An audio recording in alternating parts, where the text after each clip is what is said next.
Hey guys, welcome back to the channel. This is a story about what if Naruto saves Whitebeard in One Piece. Before I start, please support for more amazing content and do consider subscribing to my channel and share this video with your friends. This is written by AjaxWasHere and link in description and support writer. Let's start the video. Chapter 1. Prologue, the choice to choose. How had it come to this? It was about noon, with the sun floating high in the sky. A perfect day for a picnic where he could just laze around on Hinata's lap, laughing at his children's antics while being comforted by the fact that he's achieved his dream of becoming Hokage, comforted by the fact that he's made it. And yet. Who here are the Yonko? Who here are the Admirals? He could hear himself say, standing precariously on a giant ship, no doubt sticking out like a sore thumb with his red sage cloak and giant scroll slung sideways on his back. Again, how had it come to this? Am I in limbo? Naruto looked around as he muttered. Everything was an expanse of inky blackness, where not even his enhanced senses could make out what was a mere 10 meters ahead of him.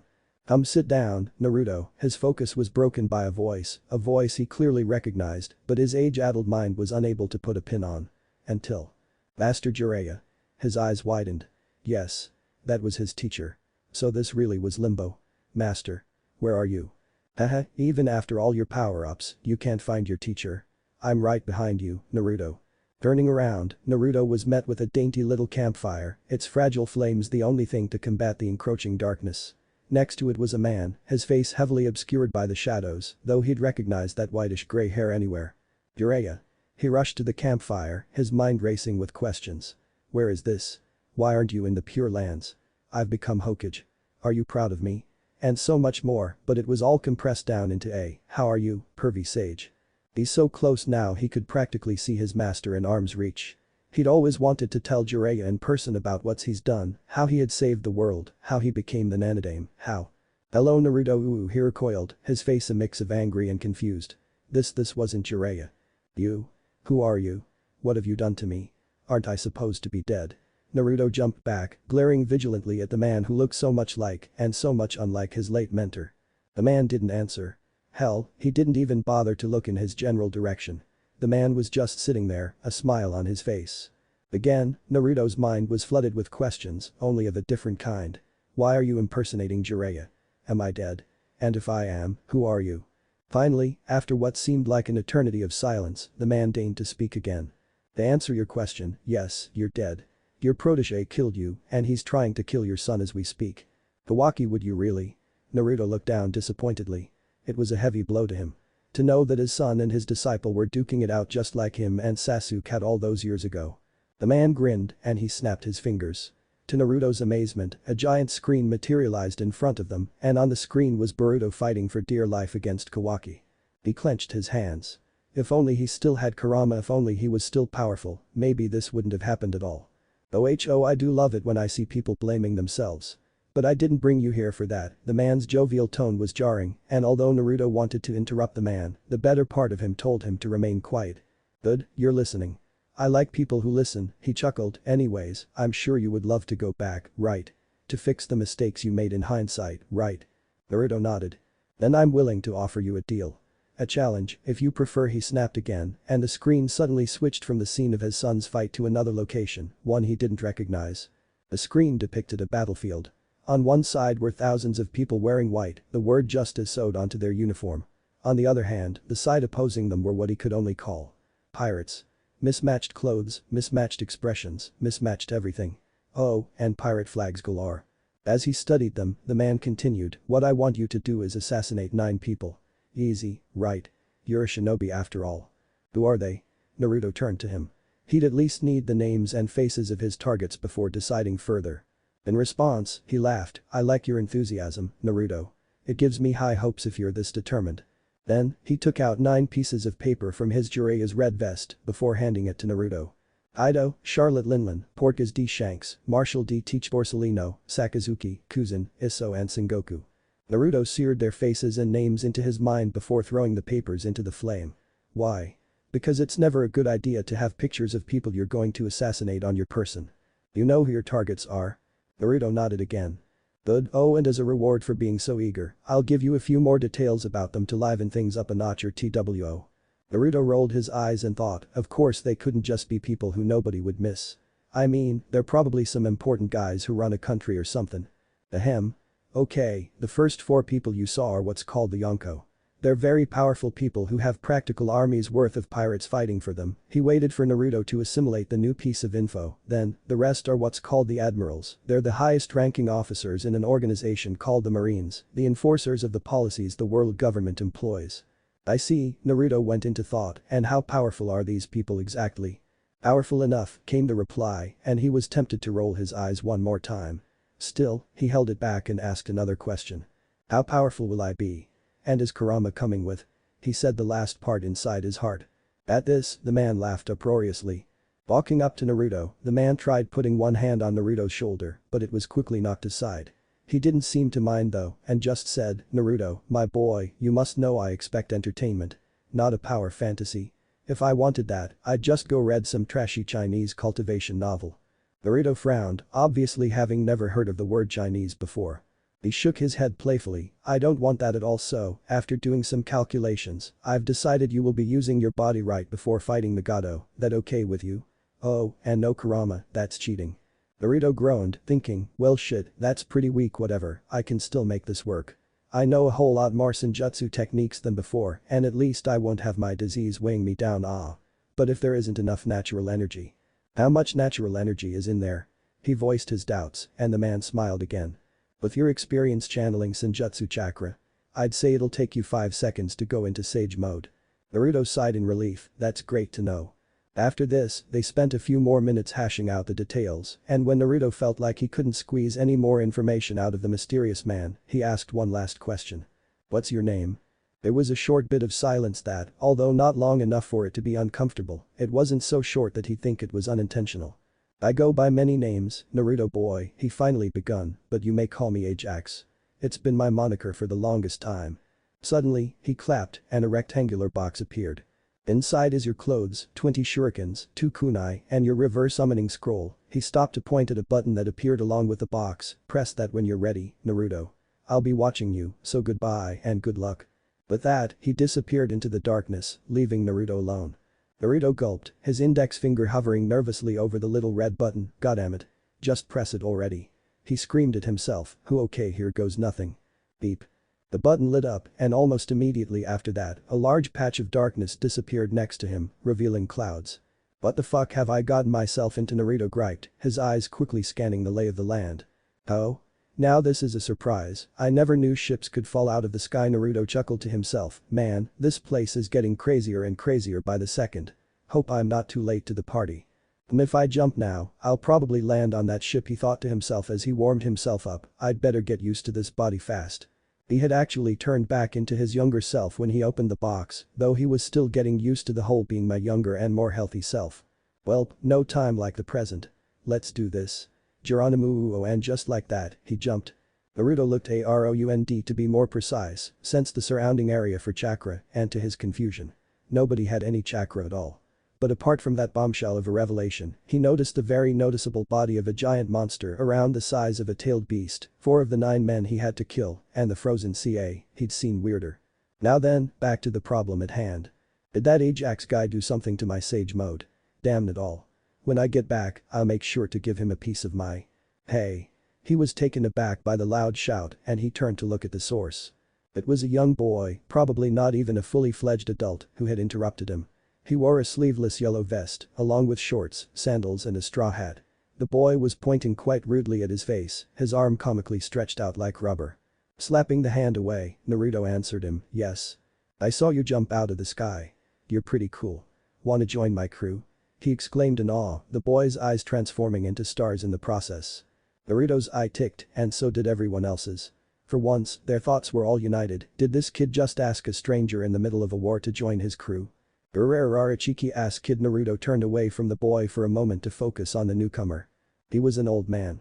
Likely in his late 80s, and probably sick too, if the medical equipment stuck to his body was anything to go by. And yet, he radiated a power so dense it reminded Naruto of Inoki. It also helped that he was thrice the size of Naruto, even when he straightened his back. Their eyes met and the old man spoke first, and who are you, kid? Were you looking for the Yonko? Naruto searched through his memories and after confirming the old man wasn't any of the people he had to assassinate, he answered nonchalantly, to kill them.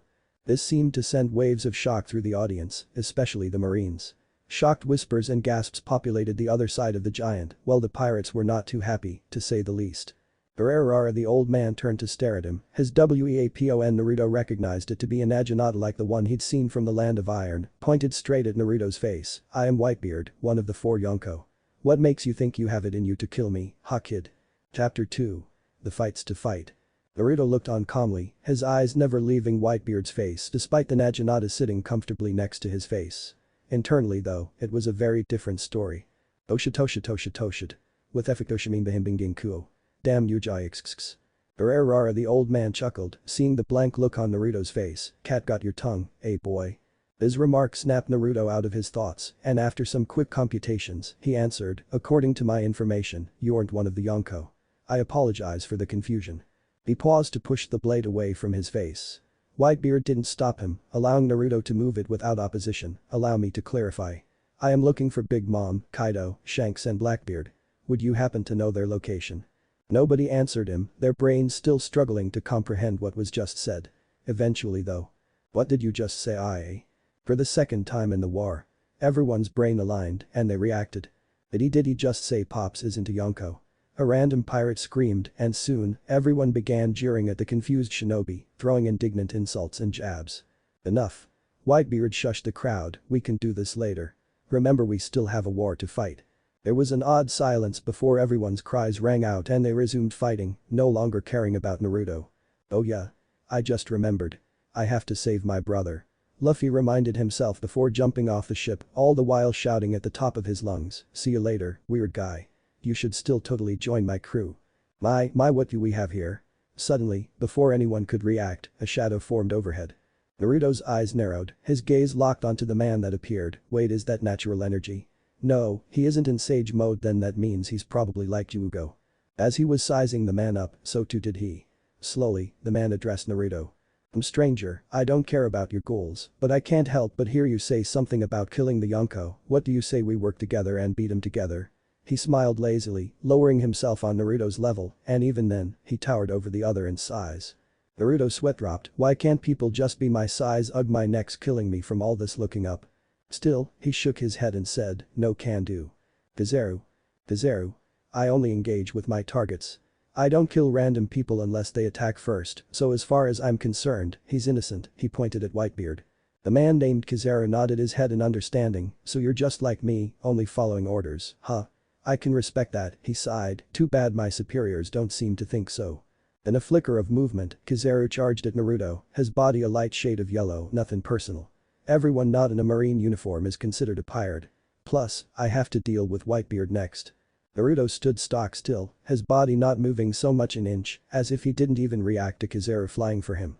And you'd be forgiven for thinking that, after all, only his colleagues and a select few other individuals wielded the necessary reaction time to counter him. Poof. But contrary to his expectations, when his fist connected with Naruto's body, he disappeared into a cloud of smoke. Looking around, Kizaru scratched the back of his head when he couldn't locate him. Where did he? Rasengan. His eyes widened, and almost instinctively, he turned his entire body into light. Soon, his gut feeling was proved correct, as a blue ball of energy literally flew out of his gut and hit the railings. Crack. With a loud boom, the ball destroyed the railings and a part of the hull, creating a large cloud of dust in the process. Oh? It seems you do have a few things up your sleeves, Kizaru whistled as he admired the destruction. I guess I have to take things a bit more seriously. Saying this, he raised his hand before activating Busasashoku Haki, try this one on for size, and punched the air, where a split second later. Naruto appeared, and his fist connected. He could feel it, the force of the blow rippling through the boy's skin, but he felt no satisfaction as. Poof. Again with this smoke thing, it's getting really annoying. He looked around warily, trying to use his Kenbun-shoku Haki to predict where he would appear next. To his dismay, he kept drawing up blanks, like his opponent wasn't even present in the fight. Bararara. Suddenly, the loud, instantly recognizable laughter of Whitebeard echoed across the ship. Turning around, he saw the old man grin at him in pure schadenfreude. What's so funny him? Kizaru tilted his head sideways, curious as to what this pirate found so funny. Bararara, the kid's long gone. Whitebeard chuckled, wiping a tear off his face, never have I seen someone of the younger generation fool an admiral like you so badly. Garara, I'll never forget this moment till the day I die. Kizaru, of course, didn't find this nearly as funny, and in a huff, he sped back to his seat, constantly looking out for any sign of the runaway sage. "You can come out now," Whitebeard said, turning to look at the crow's nest. Appearing in a swirl of leaves, Naruto briefly scanned his surroundings before turning to Whitebeard, a look of relief on his face. He smiled at the captain. "Thanks for covering my escape, he probably would have found me if it were." "Why lie to him?" Naruto didn't react to the question, the smile no longer on his face. "You may have fooled him with your little speech, but I can see it in your eyes." Whitebeard gazed sadly at him. "I see the eyes of a man who's willing to do anything to get what he wants, lives of innocents be damned. So why lie?" There was a pregnant pause after that, both parties too busy resizing the other up to care about the question. Eventually, Naruto did speak. "Truth be told, my targets extend to the admirals too," Naruto revealed, "and I'd rather not have both sides breathing down my neck." "HRNN, who is your employer? What's his goal?" Naruto shrugged. "He's a mysterious guy, but he calls himself Ajax. He wanted me to assassinate them for his entertainment." "Oh? And you're going along with this, why?" "To go back and fix my mistakes," Naruto answered cryptically, his fist clenching so hard his nails drew blood. Whitebeard merely grunted, his eyes an amalgamation of condolence and sympathy. "I don't need your pity," he spat, "but I need info." "Ask away." Naruto nodded. "I've been deployed here because a lot of my targets were going to be present, but I only see the Marines. Where are the other Yonko?" "Charlotte Linlin isn't interested, Kaido, according to my intelligence. Is being intercepted by Shanks, and I am standing right here. This leads me to another inconsistency. According to Ajax, Marshal D teaches a Yonko while you aren't. Why doesn't it match up?" Whitebeard banged the butt of his naginata against the floorboards, startling Naruto. In rage, the veins on his neck visibly bulging. "That traitor is no Yonko, and if he appears here, I'll make sure of it myself." As Naruto was going to continue, he was interrupted by an earthquake-like impact hitting the ground that shook the whole island and crushed large swaths of people on both sides. To his surprise, it was giant chunks of ice from the frozen tsunami that was the source of all this chaos. "It seems we cannot continue talking any further." Whitebeard jumped off his ship, engaging with a group of vice admirals. "It's almost time leaving Naruto to his own devices." Naruto looked around the battlefield, and oddly, he was reminded of the great shinobi Wars not the fourth, that was just one guy versus everyone else. It saddened him to think that, even now, even in a different universe, humans were still fighting against one another. "Well, it's none of my business," he thought offhandedly before disappearing in a flurry of leaves. Kizaru reconvened with his superior, Fleet Admiral Sengoku, who stood on the execution platform, observing the state of the battlefield. Yo, he appeared behind the stoic man, his yellow-tinted aviator glasses shone from the sun's rays. "How was it? Did you discern the man's intentions?" Sengoku didn't bother turning his head, still preoccupied with the fighting. "Well, I don't think he's a part of the enemy, but he isn't on our side either." "So, did you eliminate him?" He shook his head. "I lost him during our fight, but I did incapacitate 20 or so pirates on my way here." "I see," Sengoku said simply before going silent. Seeing this, Kizaru saluted and made his way back to his seat, where his colleagues were waiting. The quiet seemed to stretch on for eternity after that, so much so, even the normally composed executioners were sweating. "I'm impressed. You were able to hide from an admiral," he stated, and to everyone there, it looked like he was talking to the air. "But you won't be able to hide from me, please stop hiding under the platform." It was this sentence that finally triggered a reaction from the hidden intruder. In the blink of an eye, Naruto stood before the fleet admiral, shocking the rest of their little audience in the process. One of them, a beaten and bloodied man, widened his eyes at the appearance of Naruto. "Why you?" But Naruto didn't seem to hear him, keeping his focus entirely on Sengoku. "How did you find out?" He studied the man. He wore the attire like many of the Marines below him, pure white everything. Coat, hat, pants, shirt, they were all white. Of course, the difference was the words on the back of his marine jacket, reading Fleet Admiral instead of Justice. Sengoku shifted to face him, his hands snugly in his pockets. "I sensed your will." He paused to fold his hands and cut straight to the chase. "Who are you and what do you want?" Chapter 3. The Path Lost and the Path Hard Won. "Who am I?" Naruto parroted, tilting his head sideways. Finally, after a tense few seconds of silence, he answered. "I am Uzumaki Naruto, Toad Sage of Mount Myaboku. I've been sent here to eliminate the Yonko." Then why Sengoku was cut off before he could fully articulate himself. "But I also have some misgivings regarding a certain Kizaru. I have expressly stated that I have no quarrel with your lot and yet he has directed aggression upon me. Now, I have heard that you, Fleet Admiral Sengoku, are the direct superior to Admiral Kizaru. Is it the policy of the world government to be so rash as to attack a third party, someone who has no relation with the enemy, or is it that this organization has been so blinded by corruption, you simply do not care? Naruto fired off point after point in quick succession, putting the other man on the back foot almost instantly. Good thing my Hokage training came in handy, huh? Never knew I'd use it like this, though he thought slyly to himself. I demand an explanation. Or would you rather sully your reputation when this incident is undoubtedly revealed to the public? It wouldn't give the common folk much reassurance, that's for sure. He casually flexed his skills in the art of brinkmanship. After all, he was arguing against the world government, and the more pressure he put on his opponent, the less likely it'll be that he'll remember they came to govern the world. Still, that didn't stop a glint of mirth from showing in his eyes, which was swiftly buried under his mask of righteous fury. In response, all Sengoku could do was gawk, unable to really argue against any of the points brought up. Fortunately for him, he didn't have to for much longer. I ordered for Kizaru to engage, and what of it? An old, almost smoky voice answered Naruto in Sengoku's stead. Switching his attention from the man before him to the man behind, Naruto was met with a giant of a person, his jacket turned cape flowing lightly in the wind. He wore a dark red tuxedo suit, with a brighter red tropical shirt hidden underneath, black gloves and shoes, and a white cap with the word Marine stuck on. The man, although old, was muscular and broad, a stark difference to the leaner and more laid-back Kizaru. And who are you? Another dog coming to bite me? Naruto spat venomously, though his caustic remarks did nothing to affect the newcomer. I am Akainu, he introduced himself mechanically, his eyelid twitching as, inadvertently, his moniker only served to deepen his disadvantage. Naruto sneered, so you are a dog. But I can't seem to find Mamadoro anywhere. Is the little doggy lost? Sadly, his attempts to rile the man up were for naught, as Akainu didn't even flinch at the comments made. Great, this guy's gonna be a total pain to deal with, Naruto thought sullenly to himself, though he still kept up the calm facade. If getting him angry won't work, let's try his sense of duty. Is this what your justice entails? Naruto prodded at what so many of these Marines seemed to clamor for, is your justice killing an innocent, just in case they're a pirate? That isn't. Yes, Akainu answered abruptly, that is my justice. What? Naruto was thrown for a loop. Did he just say? Akainu elaborated, when facing evil, one must always be thorough. Must always make sure to eradicate every single speck or it will grow back. That is my justice, absolute justice. I funka. Shit. Naruto's instincts blared and automatically, he jumped up into the air. Good thing too. As the place where he previously stood was covered in red-hot magma. So'd I. For absolute justice. He could hear Akainu shout from below before he felt that same sense of danger warning him once again. Readjusting himself, he could see the man's hand dripping with magma as he prepared his next attack. I funka. He punched, and the magma began to exude from his fist, launching itself at Naruto. However, a few hand seals later, and the once dangerously hot magma found itself being rapidly cooled down. Suiton. Water trumpet. Naruto released a giant ball of whirling water from his mouth, its trajectory aimed solely at the magma heading for him.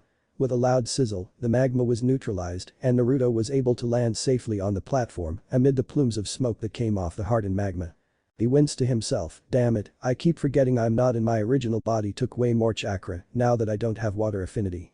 Seeing the smoke not calming down anytime soon, Naruto decided to for once act his profession and sneak up on his opponent. With his keen senses, he quickly found Akainu, who was blindly searching with his Kenbun-shoku haki. Taking advantage of his stealth, Naruto formed a Rasengan and threw it at him. But just like Kizaru, natural energy flooded his body and the Rasengan harmlessly passed through him. In no time, Naruto was met with another fist of magma. This time, though, it was colored pitch black. Suiton. Water bullet jutsu. He shot out another gust of water, expecting the same result as before. He was mistaken. The moment his jutsu collided with the fist, it was instantly destroyed, doing nothing to stop Akainu's fist from hitting him. Ah! His whole body was impacted, sending him flying off the execution platform and onto the chaotic battlefield. Luckily, because of the black substance covering his fist, he didn't get burned. Landing on his back, Naruto had the wind knocked out of him as he rolled onto the ground, dirtying his cloak. Getting up, he saw Akainu walking towards him, his hands still bubbling violently from the magma. Although your devil fruit power is the opposite of mine, my magma is still far superior to your water. He proudly exclaimed, raising his hand to show off his powers. Naruto glared at him before smirking. Seems I have to go into that mode after all. He put his hands together, fingers forming into the shape of a lowercase d. Shadow clone jutsu. With a poof, two more of him appeared. Are we gonna do it, boss? One of the clones asked. Man, he nodded, and they closed their eyes, focused on gathering natural energy. The process didn't take more than a second, with the three of them working in conjunction, before the original Naruto reopened his eyes. Senpo Senin mode. Instead of the bright bluer eyes that shimmered with hopeful optimism, it was replaced with a vibrant, sagely orange. And instead of the circular pupils normal humans carried, his was stretched out horizontally. In addition to that still were blotches of red that began to appear on the sides of his eyes like makeup. Man, I feel good. He muttered out loud, playfully warming himself up despite his enemy clearly being right in front of him. Speaking of enemies, Akainu was confused. He had overpowered the young man before him, yet the boy still seemed so unhurried. As if he wasn't worried about him at all. This made him suspicious. He must have a reason for being so confident. I need to be careful, lest he puts me on a permanent back foot, Akainu thought to himself as he got ready to continue. Then Yagami Guren. Creating even more magma than his previous attacks, Akainu transformed it into the shape of a dog and flung it violently at Naruto. He had meant for it to be an exploratory attack just to see what's allowed him to be so careless. He was shocked at what he saw. Senpo Suiton. Water trumpet. It was the same technique that he used to cool his Dai Funka, but somehow it had tripled in volume. Wa. Impossible. Of course, such a high-profile battle would be closely watched, and their fight was no exception. Marines and pirates alike were stunned at the size of Naruto's attack. I knew it. That weird guy's so awesome. One of them, a certain boy wearing a straw hat, cheered as he saw the scene unfolding in front of him. That guy is in tears. Ting. Another, wearing a feathery pink overcoat, chuckled maniacally as puzzle pieces began forming in his brain.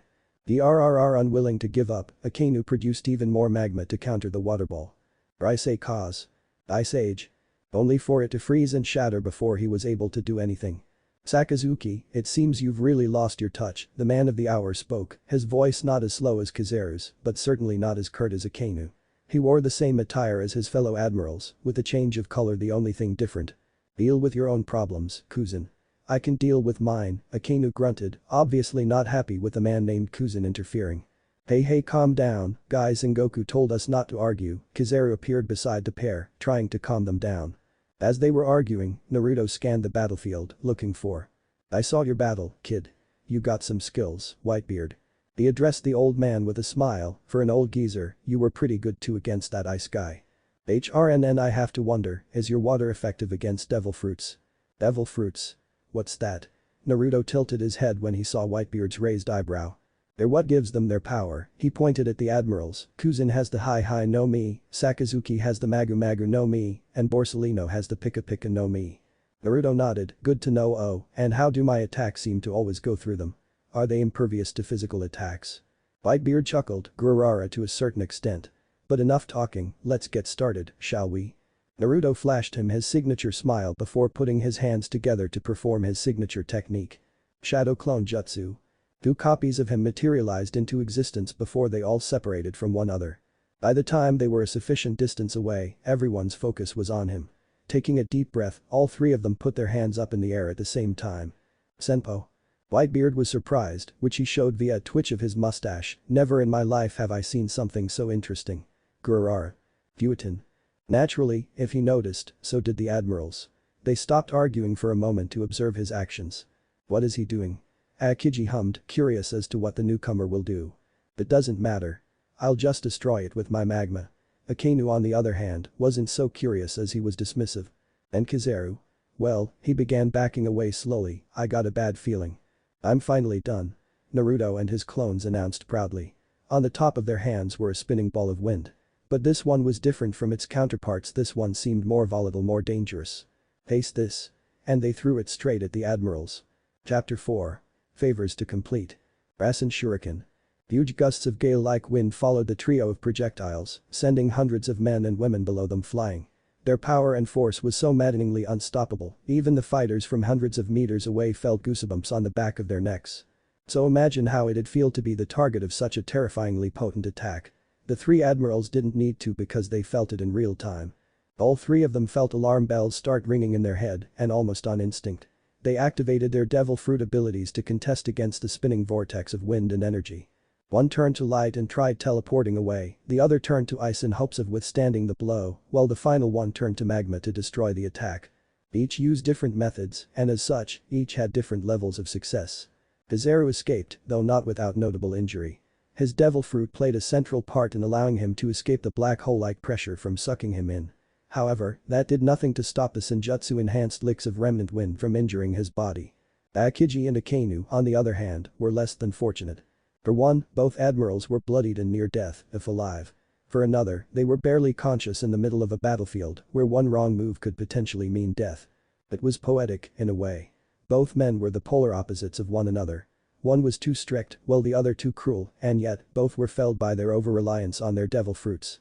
Everyone was speechless, from the pirates to the marines, from Whitebeard to Sengoku, from Luffy to Ace. They could only stare at the craters formed from Naruto's attack and the individuals lying inside them. Still, that isn't to say Naruto was fine himself. In fact, one can even say he was in a worse position. After all, at least the admirals had an army of marines to protect them. Naruto had nothing, and he just about ran out of chakra. Huff shit, I miscalculated, no more chakra left. Naruto gasped for air as he struggled to stay awake, his eyes turning back to normal and the makeup on his face disappearing. Hopefully that old guy remembers me. He sneakily eyed the titanic figure of Whitebeard, breathing a small sigh of relief when he saw the man pointing at him while talking with what was probably an underling. Or maybe that rubber guy will be the one to save me, he chuckled to himself when in the corner of his eyes, he saw Luffy barely holding it and not to scream cool. At the top of his lungs. As he was staring though, a strange sixth sense resounded in his head too. Weird guy, Duke. Yeah, that. He was on the ground in milliseconds, his blue eyes met the black beady eyes of his attacker, his toothy grin practically screaming. Danger. That wasn't the end of it, as the man's outstretched fist transformed into a black slug-like gas before he brought it down on Naruto. With quick reactions and even quicker movements, he rolled sideways, escaping the mysterious man's strike. But he wasn't done just yet, and with a smirk, the darkness that used to stay stuck on his hand suddenly spread out, hitting Naruto in the shoulder. "Brkk." Naruto breathlessly screamed in pain as he felt his bones crumpling in on himself. It felt like he was being pressed together by 500 hydraulic presses simultaneously. "Zahahaha. I've got you. I can't wait to take your devil fruit." He announced his intentions like an idiot, but considering how Naruto couldn't escape his clutches, the man had some right to be complacent. "Yuga." Naruto wanted to curse, he wanted to scream and shout, but the excruciating pain. It was too much. And it kept getting worse the more the darkness spread across his body. By the time it finished consuming his left chest, Naruto was already wading in and out of consciousness. And just before he completely fell into the clutches of sleep, he heard a cry of pain and a shout of anger, and then he lost it. Naruto awoke to the sound of laughing. Well, he didn't really wake up. He was still in a state of semi-sleep. But you can't absolutely blame that on him. It was the bed, it was getting too comfy. Eyes. He awake. Aki. He squirmed against the soft linen mattress under him in protest to the shouts. Why can't a man get a good night's rest? HMPH. Wake up. Wake up, weird guy. DRR again with the shouting. Geez, nobody has manners these days. Slap. Oh, now that does it. No one slaps me and gets away with it. Weird. What? He opened his eyes in a rage and wanted to scream all the ninja swears he knew at the other party. However, it died in his throat when he realized all the unfamiliar people standing next to him. First things first was the guy holding him by the shoulders. He was the rubber kid if Naruto recalled correctly. Next was the guy who he saw chained up next to the fleet admiral, third was the old man Whitebeard, and then there was a bunch of other faces he didn't know. Whitebeard was the first to speak in response to his outburst, chuckling, "Gurarari, alright, kid." Naruto nodded numbly, still reeling from the shock of waking up in an unfamiliar place, but the smell of medicine was ripe enough in the air to at least tell him it was a hospital ward of some kind. He made to get up, but the constantly aching throb on his left shoulder stopped any thought of doing that dead in its tracks. What happened? He looked at the crowd before gesturing at his wounds with his chin. Immediately, it seemed he struck a sore spot as everyone frowned when he mentioned it and a few even gnashed their teeth together. That was Blackbeard, the guy who was previously chained up, answered him. It hadn't gone past Naruto that he was one of the few that looked especially angry at the mention of that Blackbeard person. Your injuries were a mixture of his devil fruit and hockey. What's hockey? Naruto and Luffy asked simultaneously, both of their heads tilted to the side in curiosity. Everybody smiled at the coincidence and amusement. Come, let's talk outside, the medic ward is hardly a place to converse, no? One of the men beside him suggested. To Naruto, he looked weird. Green shirt and pants, puffy neckpiece, puffy shoulder pads and those weird shoes that went up at the end. He was a dead ringer for a few jesters Naruto's seen on his missions. To his relief, he was at least on the same height scale as Naruto man, talking to people is going to be such a pain. Nevertheless, they agreed with the man, and the group headed out on deck to speak. Oh. They were out at sea. He looked on at the seemingly infinite volume of the ocean in wonderment. They could never have anything like this back home. First time seeing the sea. The man who was previously chained up, he learned his name soon enough. His brother was never shy about shouting it out, asked, a good-natured grin on his face. Naruto nodded lightly, still too awed by the sheer enormity of the body of water in front of him to fully listen. Ace didn't seem to care though, and just let out a laugh. Ha. You'll get used to it quick. Probably faster than all of us because of your devil fruit. What is a devil fruit anyways? At the mention of devil fruits, he tore his focus away to look inquisitively at Ace.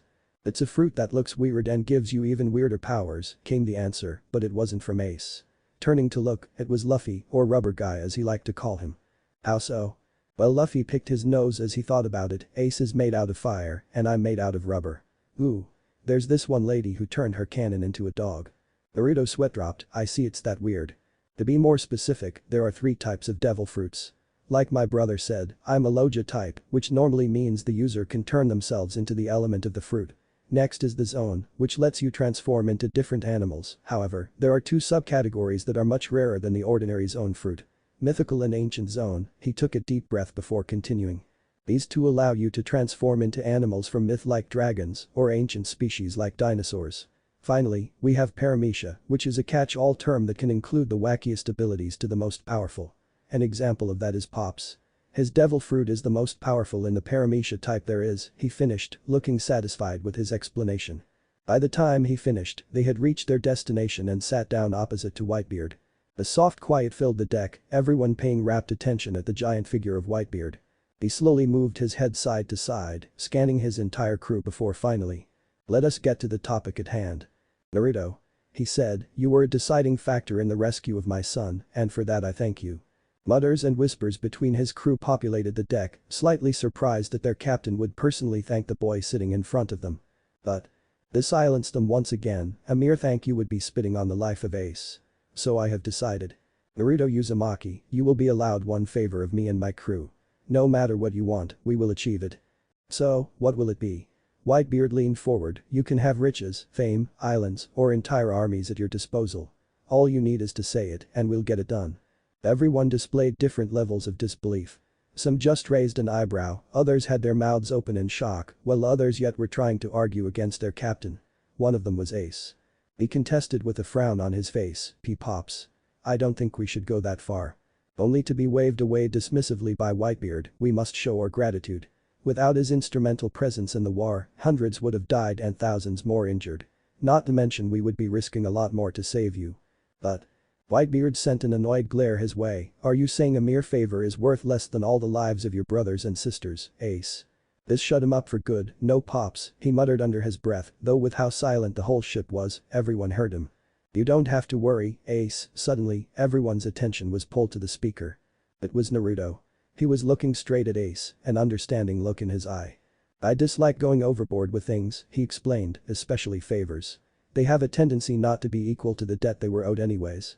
He then turned back to Whitebeard, you're like that too, fellow old-timer. He said, grinning all the while. The subject of his utterings followed suit, a similarly large smile on his face as he chuckled, Gururara seems like you know me better than my own family. The 2 continued guffawing for the better part of a minute, their audience all looking on in hilarious confusion. Wait. What do you even mean by that?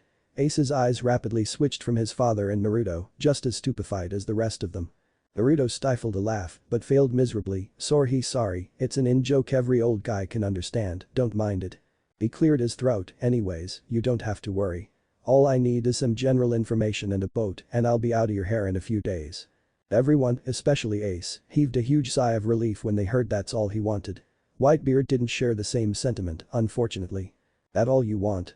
He grunted in dissatisfaction, I can give you a lot more, you know. Naruto really didn't need anything, he didn't want weapons, since he preferred hand-to-hand combat, nor devil fruits, since his chakra could perform the same actions anyways, so he just shook his head. No need, and even if he did want anything from the man, changing his mind now would make him look like an ass. I see Marco. Get him some books on history. Ace.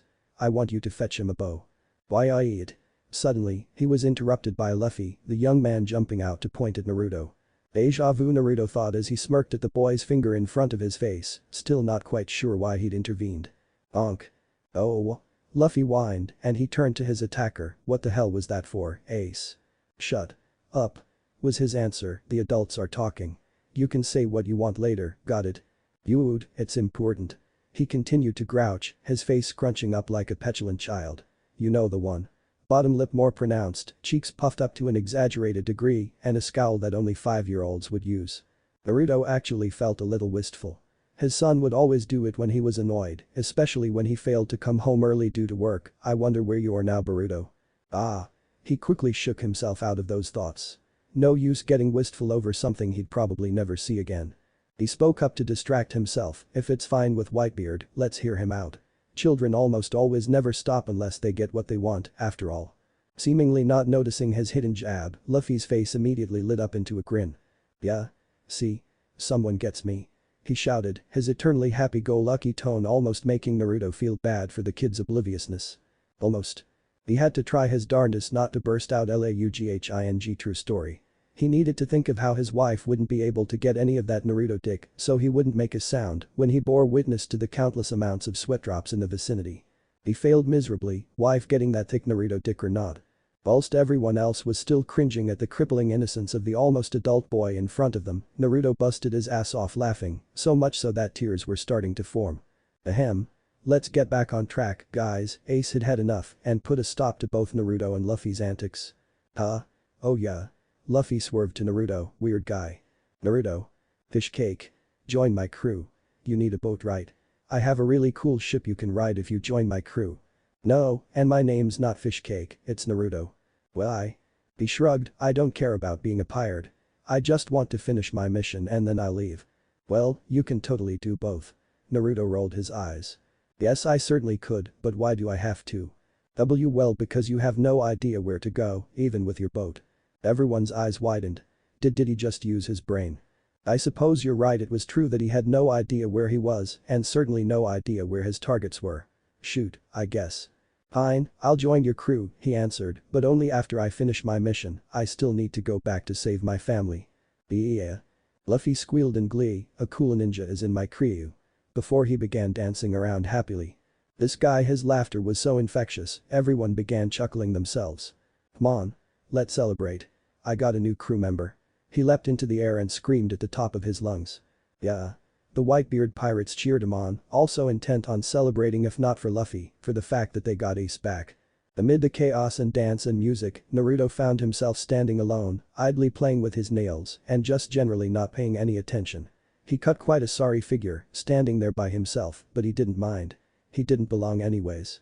Unfortunately for him, someone had other plans. Yo, a blond man approached him, 2 beer steins full of alcohol in both hands.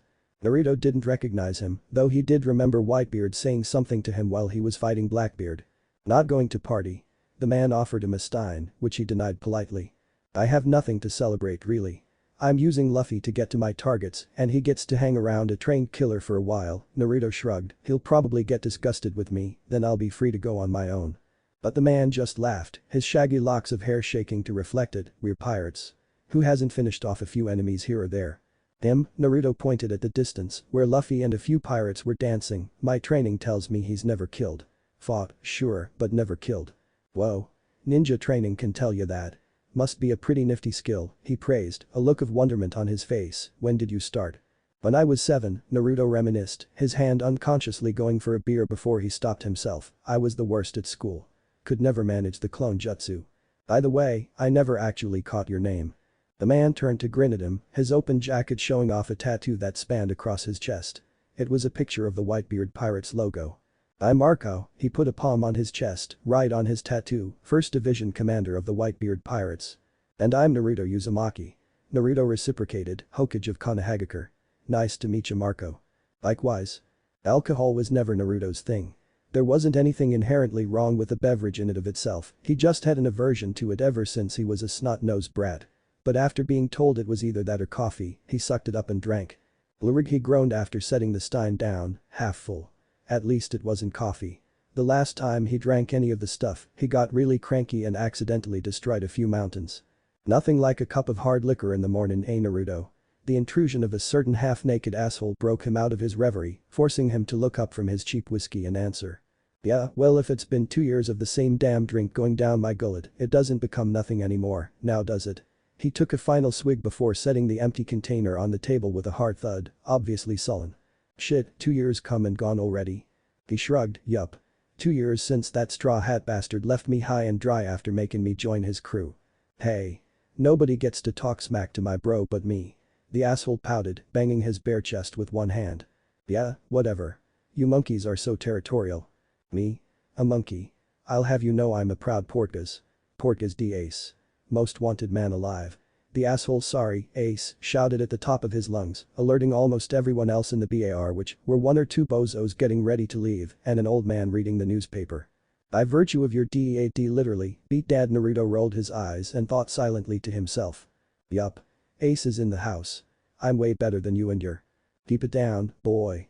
Suddenly, from the countertop came a woman, her thin arms were crossed over each other and a light frown marred her near sculpture-like face as she scolded him. Ah yes Miss Shaki. The lady carried a presence about her. Like she held some type of authority no one else did and that she wasn't the least bit afraid to show it even towards the quote-unquote most wanted man alive. It also didn't help things when this Miss Shaki had drop-dead gorgeous looks rivaling models and actresses back in the elemental nations. Once peace and quiet returned to the establishment and Ace was seated back down next to him, Naruto began. So, what are you doing here? Shouldn't you be on the Moby? Being the most wanted man alive has its detriments too. All he got in response, though, was a light scoff.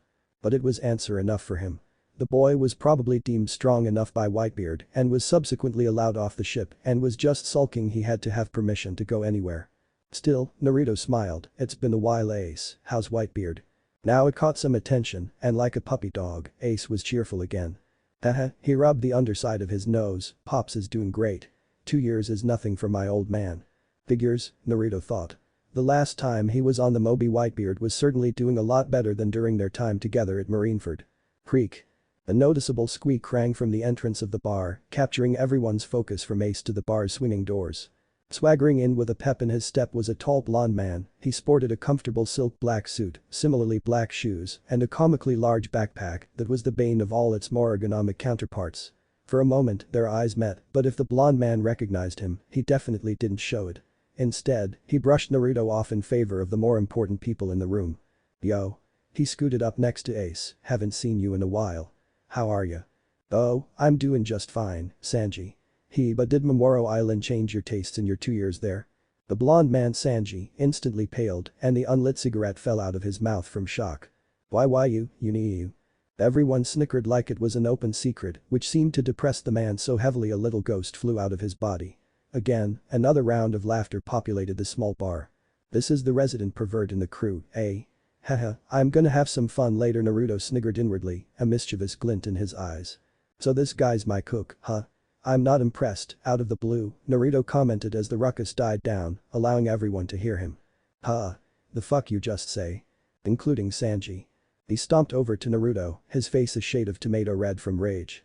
But he just turned to look at him, no emotion discernible on his face. Wanna run that by me again, bastard? He poked at Naruto's chest, which to his surprise, was pliant and soft.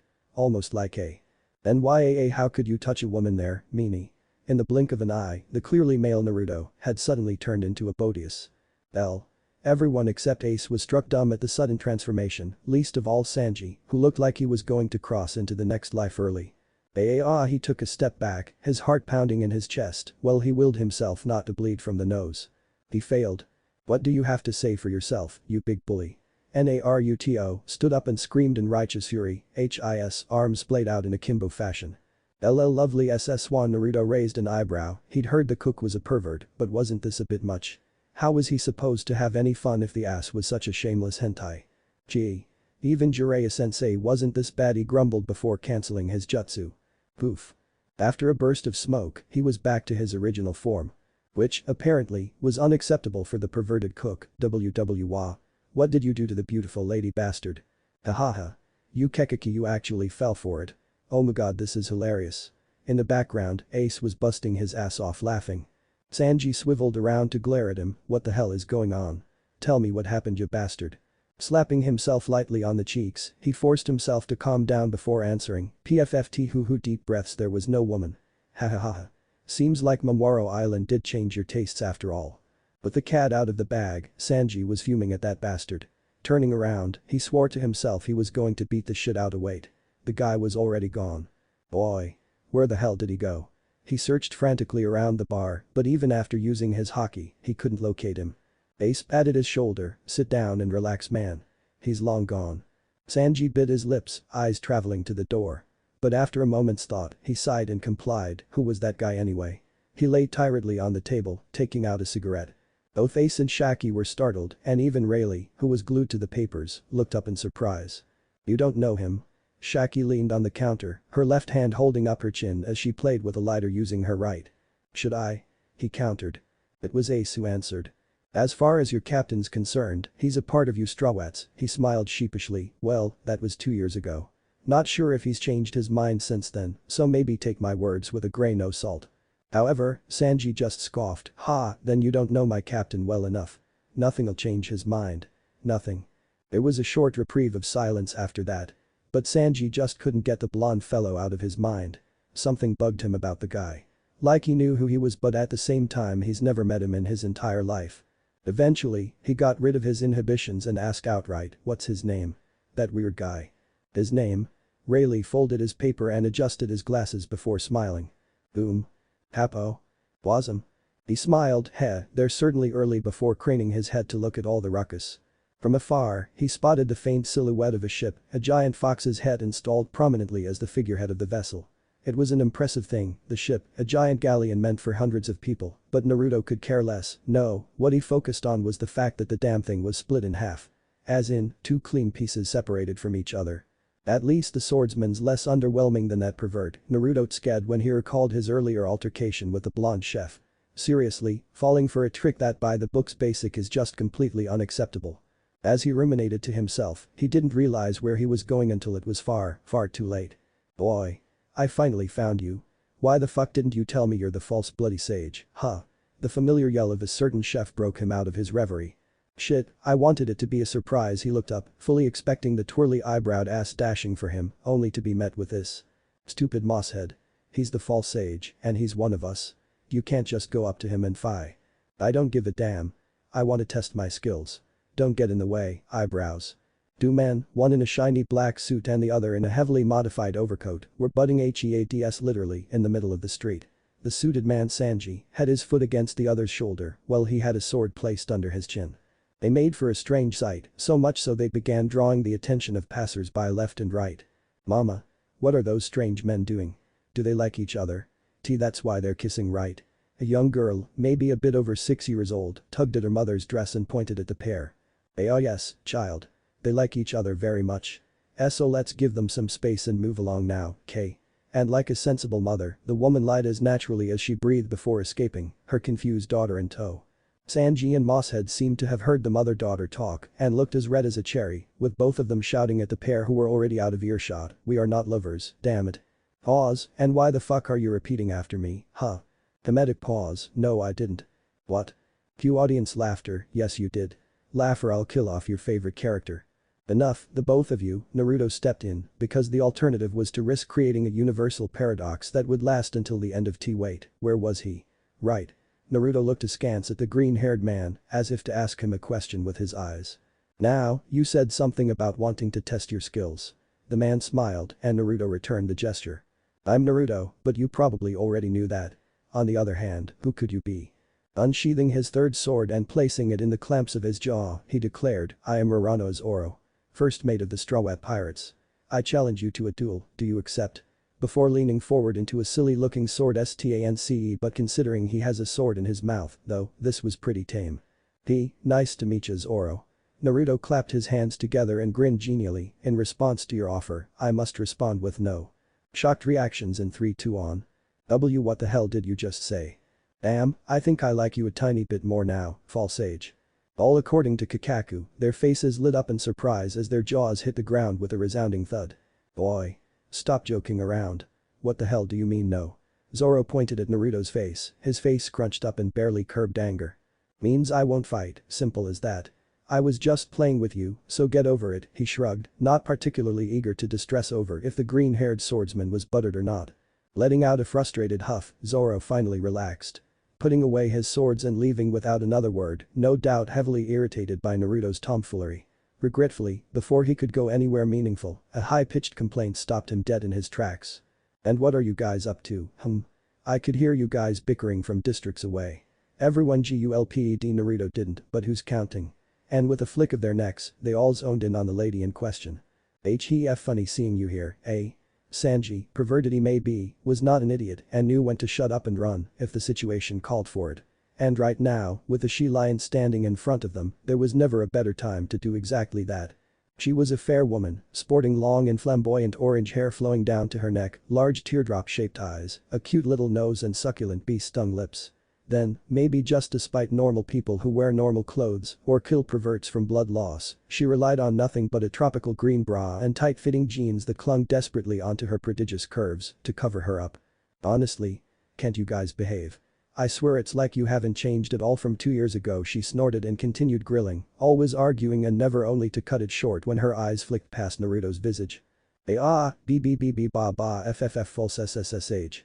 Her teeth clattered against themselves in fear as she tried to articulate her thoughts, her eyes practically spinning unto itself, trying to both avoid his gaze and meet it. Naruto nodded at her and waved his hand nonchalantly. Yo, was all he said before his gaze focused on something else, like he didn't even notice her almost collapsing onto the floor and fainting from his small gesture. It was almost a relief. To know someone so powerful didn't care enough about you to pay any attention, but at the same time it was also irritating to know you're so unimportant they can just gloss over you without a second thought. And while Nami felt a certain amount of annoyance as well, her rational side trumped over it by a fair margin. Sanji. Zoro. Group huddle. By her tone, it wasn't a request, now. It was a demand. There was a moment's hesitation, but after another piercing glare, they complied. She took a deep breath and began, the pace at which she spoke accelerating as she started to panic more and more. It's good you could make this huddle. I would like to preface this with why the hell is he here? Did you get in trouble with him? What does he want? Calm down, Zoro snapped, he's not an enemy, just a cowardly pest. How do you know that? For all we know he could be pretending to be cowardly. People like him are never what they seem on the surface, and she was right, to a degree. Powerful people are seldom normal, but not all of them were psycho murderers hidden in plain sight. She's right, you know, I could just be waiting till all of you gather before slaughtering you in one fell swoop, Naruto commented offhandedly, but the easy smile he slid into right after reassured them he was merely joking, maybe probably hopefully. In any case, Nami couldn't help but slacken her tense shoulders, since if the scary strong man was joking even when they were discussing how he wasn't trustworthy enough, it was a pretty clear sign he could be trusted. However, before she could apologize, she was interrupted. My, how intriguing it is to find the sage here of all places, the newcomer revealed a light titter of laughter, her voice bell-like and reminding him of the pitter-patter of a light drizzle. Whirling to face her, Naruto was pleasantly surprised to see her. So you've come back from Dragon. Always figured you'd stay and fight for the cause, Naruto smirked as he quickly sized her up. She dressed confidently in a blue leather short-cut jacket that showed off a generous portion of her midriff and cleavage, a light pink fringe dress that came down to her ankles and red low-heel shoes that further accentuated her dainty feet. All in all, she was a fine woman, and she was Nico Robin. Again, her bell-like laughter rang across the whole bazaar before her silky smooth voice addressed him, so, to what does my crew owe the pleasure, Naruto Uzumaki? So, to what does my crew owe the please, Uzumaki Naruto? The crisp click of the woman's heel as she came to a stop on the verdant grass was mesmerizing, and the enchanting smile that bloomed on her delicate features even more so. Robin. Robin, you know this duel-refusing coward. Robin Chaiyan. Indeed, this woman of tantalizing nature standing just a few meters away from them was Nico Devilchild Robin, historian of the Straw Hat Pirates. Naruto greeted her with a brusque nod, and for once a serious expression finally nestled upon his whiskered cheeks. After their brief greeting, both drew close, and once they were of intimate distance, he gently grasped her hand in his and kissed her knuckles. Chaste. Short. And oh so sweet. Is this what Ivankov's been teaching you? He could hear her whisper as his lips left her succulent skin. Looking up, he saw an amused look in her eyes. Naruto smirked and let go, for an Akama, he's quite the knowledgeable one in etiquette. Sadly he sighed in hyperbolic melodrome, his eyes shifting to stare sneakily at Sanji. It seems a certain blonde hasn't been learning it despite his 2-year stay there. Robin stifled a laugh as the grotto filled with Sanji's complaints. Something about being a gentleman and the proper way to treat a lady that completely flew over her head as she soaked up the presence of Naruto's mischievous smile. She gasped, and beautiful blue eyes met her hueless black. Suddenly, she felt very stuffy, and though there was a light breeze blowing past them, Robin still felt hot all over. Robin? Memories flooded her head when she heard his voice. Their time together, working quietly on the bridge, no one but each other and the cold to keep company. Robin? The worried tone of Naruto shook her out of her reverie. Are you okay? Amen.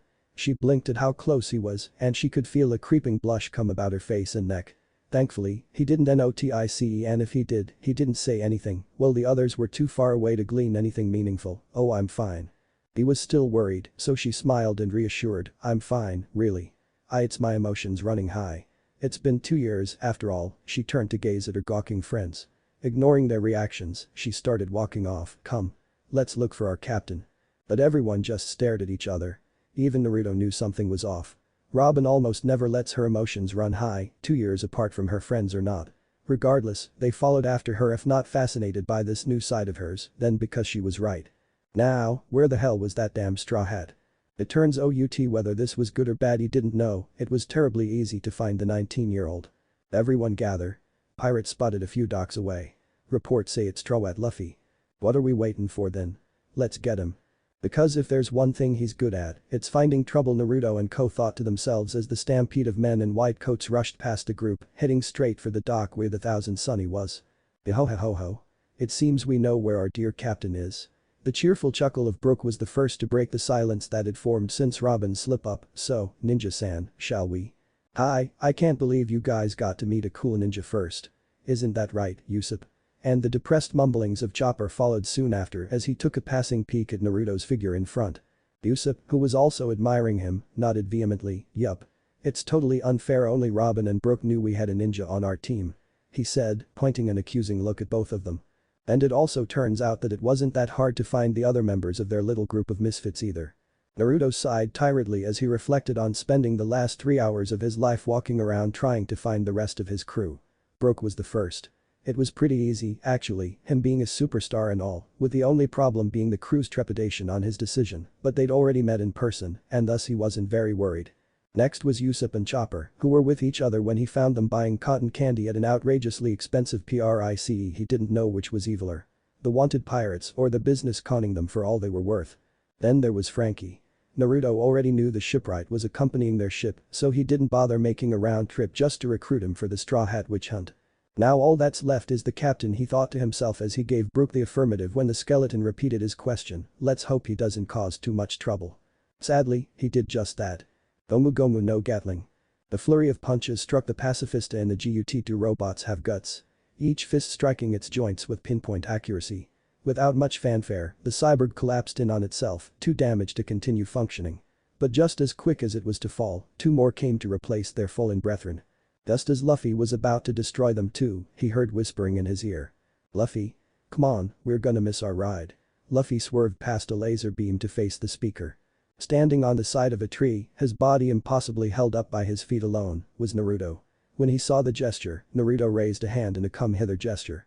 In response, Luffy grinned and gave him a thumbs up, sure thing ninja guy. Before grappling towards Naruto's location. Thud. Seeing Luffy land next to him, Naruto nodded and pointed at the ship a few hundred meters off the archipelago. Took you long enough, he muttered lazily, but whatever. Everyone's already on the ship, all that's left is the 2 of us. Again, Luffy flashed him his signature grin before both men began to sprint off for the Thousand Sunny. In Straw Hat fashion, Luffy didn't particularly care he was on a ship, something I needn't remind you is traditionally used to keep sailors afloat, that was defying the nature of its very existence in the first place, by sinking lower and lower into the terrifying depths of the ocean. And in Straw Hat crew fashion, neither did his crewmates. Except Naruto. Oh my god. Suspension of disbelief can only take me so far. No, he was too busy huddling up in a corner of his room, trying to internalize how anything in this awful godforsaken world even made the littlest amount of scientific sense. Why would he do such a thing instead of staring out into the deep ocean in wonder? The crew would say he's just weird that way. Come on ninja guy. Get out of your room and watch the view. It's awesome. Suddenly, banging on his door was the ever-happy-go-lucky idiot that he was now forced to call a captain. It was safe to say that Naruto didn't take the man-child's insistence too well. How many times do I need to tell you that? No. I will not. Go out and enjoy the view like I'm not 100,000 meters underwater. On the other hand, Naruto would explain that he's living out his life's worst nightmare in the form of a world where nothing makes sense, and yet it still somehow all works out in the end. Regardless, he's stuck here now, so that makes it not my problem. Hey, I'm the narrator. I narrate things, not fix them. In an effort to tune out his CAPT or AIN and simultaneously ground himself, Naruto slightly lets up from his fetal position to study the room given to him. It was a rather impersonalized room. No flair, no decor nor personality in sight. It looked just like a stock image of the typical guest room. Frankie had gifted it to him with an apology in hand, saying it was the best he could do on such short notice, considering he was separated from the Thousand Sunny for 2 years and thus wasn't able to work on any new features. Personally, Naruto didn't have any sentiments towards how the room was formed artistically or intrinsically. Actually, its relatively simple nature attracted his inclinations more than any flashy designs could. I mean, he could have absolutely given himself a mansion while he was Hokage, but old habits die hard, and he preferred the more uncomplicated architecture of his old house over the lonely, empty and hollowed halls of the castles he'd seen so very often in ownership of business moguls like the Kaminaraman family. Don't get him wrong, he loved a well-designed poster or a cute flower vase as much as the next guy, but there's just a sense of nostalgia in the room's inherent simpleness that brought forth a surge of memories from his childhood. It felt a bit like home. Even if home still felt alien sometimes. Knock. Knock. Knock. A gentle rapping on his door broke Naruto out of his thoughts. Knock. Knock. Knock. Again, it went. The steady, even impacts to the deep brown wood rousing him from his seated position. He found it weird. From what he's seen, apart from a few notable exceptions, nobody on the ship bothered to knock. Knock. No. I'm coming. I'm coming. Can't you wait a minute? Still, if they were polite enough to knock, he was hospitable enough to open the door even if all he was going to get was a request to go out more. Turning the doorknob to the left, he opened the door with a slight creak. Despite this, it flowed easily enough and in a second, he saw who was on the other side. Hello Naruto, a sickly sweet voice assaulted his eardrums, good afternoon. Robin, he heralded the historian's visit with an uncertain nod and a raised eyebrow, what are you doing here?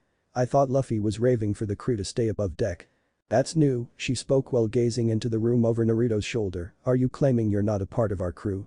Even after explicitly saying so when we first met. He scratched the back of his head sheepishly, a light blush on his cheeks, shoot, you still remember that? Like it was yesterday, she whispered wistfully. It was cold. She was cold. Finger to shoulder. Foot to waist, Robin was struggling even under the prodigious amounts of layers she had on which were like 3. The other workers weren't too keen to share. Not to mention the constant blizzards in this neck of the woods, her inclination to the cold wasn't very high in the first place, couple that with long working hours, it was a stroke of good fortune she already had that ticket to the revolutionary headquarters booked. For now though, we work, Robin mumbled quietly to herself as she placed a gigantic grey brick onto a conveyor belt made of her hands. Cool ability. Is that supposed to be a devil fruit thing or a hockey thing? I can never differentiate the two. Almost out of instinct, she crossed her arms together and activated her devil fruit, ensnaring the potential threat in the web of her hands. Whoa. Calm down. I mean no harm. Robin frowned at how young he sounded. Still, she kept her arms crossed anyway. One could never be too careful, after all. Turning to face the newcomer, she was astounded to find a face she knew. A face she knew well. False age, her tone hardened at the realization of who it was that paid her a visit. She knew of his exploits at Marineford, and she knew of his terrifying abilities that held up even against the admirals. So the question arises. What would such a powerful man want with her? She knew why. And she's willing to risk her life for it to follow her to the grave, even if you kill me, I'll never tell you the secrets of the Poneglyphs. What? Poneglyph don't get me wrong. I'm not gonna hurt you. She watched on with wide eyes as the feared and infamous false sage struggled to explain himself to her. Could he be telling the truth? No. Don't hold strangers to the same standards as them. They're just outliers, but what if? Her thoughts involuntarily flicked to the boy with the straw hat and his trusting smile, and she was convinced. Anyway, what is with people calling me that stupid nickname? It's even worse than the one team gave. Stay away from me. What? She took multiple steps back before she answered, if you truly don't intend to hurt me or find out my secrets, leave me alone. Please. She turned to leave, focused on putting one frigid foot in front of the other, while trying her best to ignore the panicked footsteps that beat against the snow to get to her. Wait Robin. She felt his hand press on her shoulder, gently pushing her down in what she knew was a silent plead for her to just stop and turn around so they could talk rather than trying to forcefully obstruct her movements, but she didn't care. No one but them could touch her. Whirling around with thunderous exuberance, Robin whipped her hand out, her open palm hitting his cheek with a satisfying slap. That sent him gasping and reeling on the floor, wriggling like a worm. She stood over him, also hard of breath from the sheer effort she had to dispense in order to slap him that hard. Still, she couldn't help but feel a little tingly. It felt strange. Good, but strange. Too strange perhaps, since she couldn't help but look down at her trembling right hand. After what seemed like minutes of staring, she finally let out a shaky breath before turning back round to make her way to the canteen. Robin didn't cover much ground, though, before he reappeared by her side. Damn, that's the hardest slap I've ever felt in my life. Hell, you probably hit harder than Sakura when she's drunk. Albeit with an extra handprint displayed prominently on his left cheek. Again, Robin turned back to face him. She had a strange expression on her face when their eyes met, not quite as annoyed as she was intrigued. Intrigued at his laxness. Intrigued with his cheerfulness. Really, she was fascinated at about everything when it came to the nebulous, strange, eccentric mix of a man standing before her. "Stop following me," she said, "you'll be caught by the guards sooner or later, and for what? I have nothing meaningful to offer you," fully expecting him to finally see reason and vanish from her sight. But he just sent her an enigmatic smile, like he was making fun of her for missing something important that would have cleared up everything. And at that moment, she truly, and Robin knew it was from the bottom of her heart, wanted nothing more than to plop Naruto onto an operating table and dissect him open to see what made him tick. Eventually, she gave up trying to understand him and continued her usual routine, except this time with a world-class outlaw in tow. When they arrived at the canteen, much to her surprise, no one seemed to be able to see Naruto. And it wasn't by coincidence. Multiple people from guards to fellow workers seemed to walk by without a care. Robin looked around furtively. Even she wasn't entirely sure how Naruto got past. Curious. Robin jumped a little when she felt his hot breath tickle the insides of her ear. She glared as discreetly as possible, though she was sure at least one or two passers-by would have noticed the bridge of her nose and cheeks being enveloped by a light pink blush. She cleared her throat. "Yes, but I assume you won't tell." Naruto snickered. "Very good. For a historian, you truly are a jack of all trades." He bopped her playfully on the nose. She tried her best not to bitch slap him again, but he truly made it hard for her to withstand the temptation. Still, she recovered fairly quickly, and by the time dinner was being handed out, she was back to her neutral self. Walking towards the line of people waiting for their food, she picked up a red tray from the numerous piles tucked neatly in one corner of the room and joined them. Meanwhile, Naruto was sitting comfortably on one of the canteen benches. His expression was inscrutable as his eyes constantly tracked Robin's movements. "She's not ready yet. I don't think anybody on the crew is," as he was hopeful at first. Maybe the crew could surprise him. Have the talent and the strength and the resources necessary to assist in his mission. It was vainglorious to hope for so much. They were just upstarts. Sure, one or two might have managed to gain worldwide notoriety, but that was it. The Straw Hat Pirates were merely one in a long line of youngsters that had dreams too big for their reality. To put it bluntly.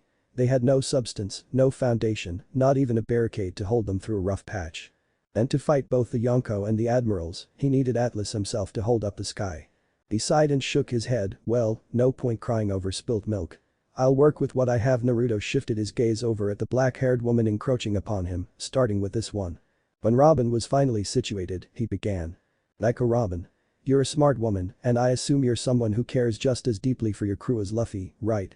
It took a moment, but she answered with a nod. "Then I have a question." He leaned forward slowly like he was deliberating what to do next, and with his right hand, he pointed straight at her. "Why are you still here?" She furrowed her brow. "What do you mean?" "I'm sure you've already seen Luffy's message." She nodded. "Then I assume you know that the rest of the crew is working under a time limit." "Yes." "Then I feel like I should repeat myself. What are you doing here?" She didn't reply. However, she didn't need to. Step. Step. Step. "Pardon me, but I believe I may have an answer to that." "Oh?" Naruto lifted an eyebrow as he turned to stare at the speaker. Walking out of the shadows, with a cloak covering most of his person, was a man. Eyeballing it, Naruto approximated him to be about 180 centimeters, and from his formal tone, it wasn't likely this mysterious figure was just speaking out of his ass. Oh, and there was also the fact that Robin recognized him. "It's you." She acknowledged him with an unsure glance. He, however, just smiled reassuredly and bowed. "Greetings, Miss Robin." When he was finished, the man regained his formal demeanor and turned to Naruto. "Greetings, False Sage-sama." He bowed lower this time and with his arms to his side instead of his chest. Naruto naturally recognized the distant salutation and reciprocated it with a slight nod. When he stood back up, Naruto spoke. So, you said you had an answer to our problem. He looked on expectantly at the man. Yes, well, but before he could reveal anything, Robin intervened. Wait. Are you sure you can reveal this information so easily? At this, the man's face contorted into one of stark confusion, as if he was witnessing the birth of a new type of animal. Oh shoot. I forgot she doesn't know. Ha ha ha ha. Too bad everyone else with half a brain and some say does. Miss Robin, do you perchance are you saying you don't know? Now he just felt bad for the guy. Tough luck being stuck with the job of making someone look like a total idiot. What don't I know? Urg. What don't I know? His eyes darted back and forth between Robin and Naruto, like he was pleading for him to intervene and take the blame. Ha. No siree. This boy's been getting the short end of the stick for too long, and he's sick of it.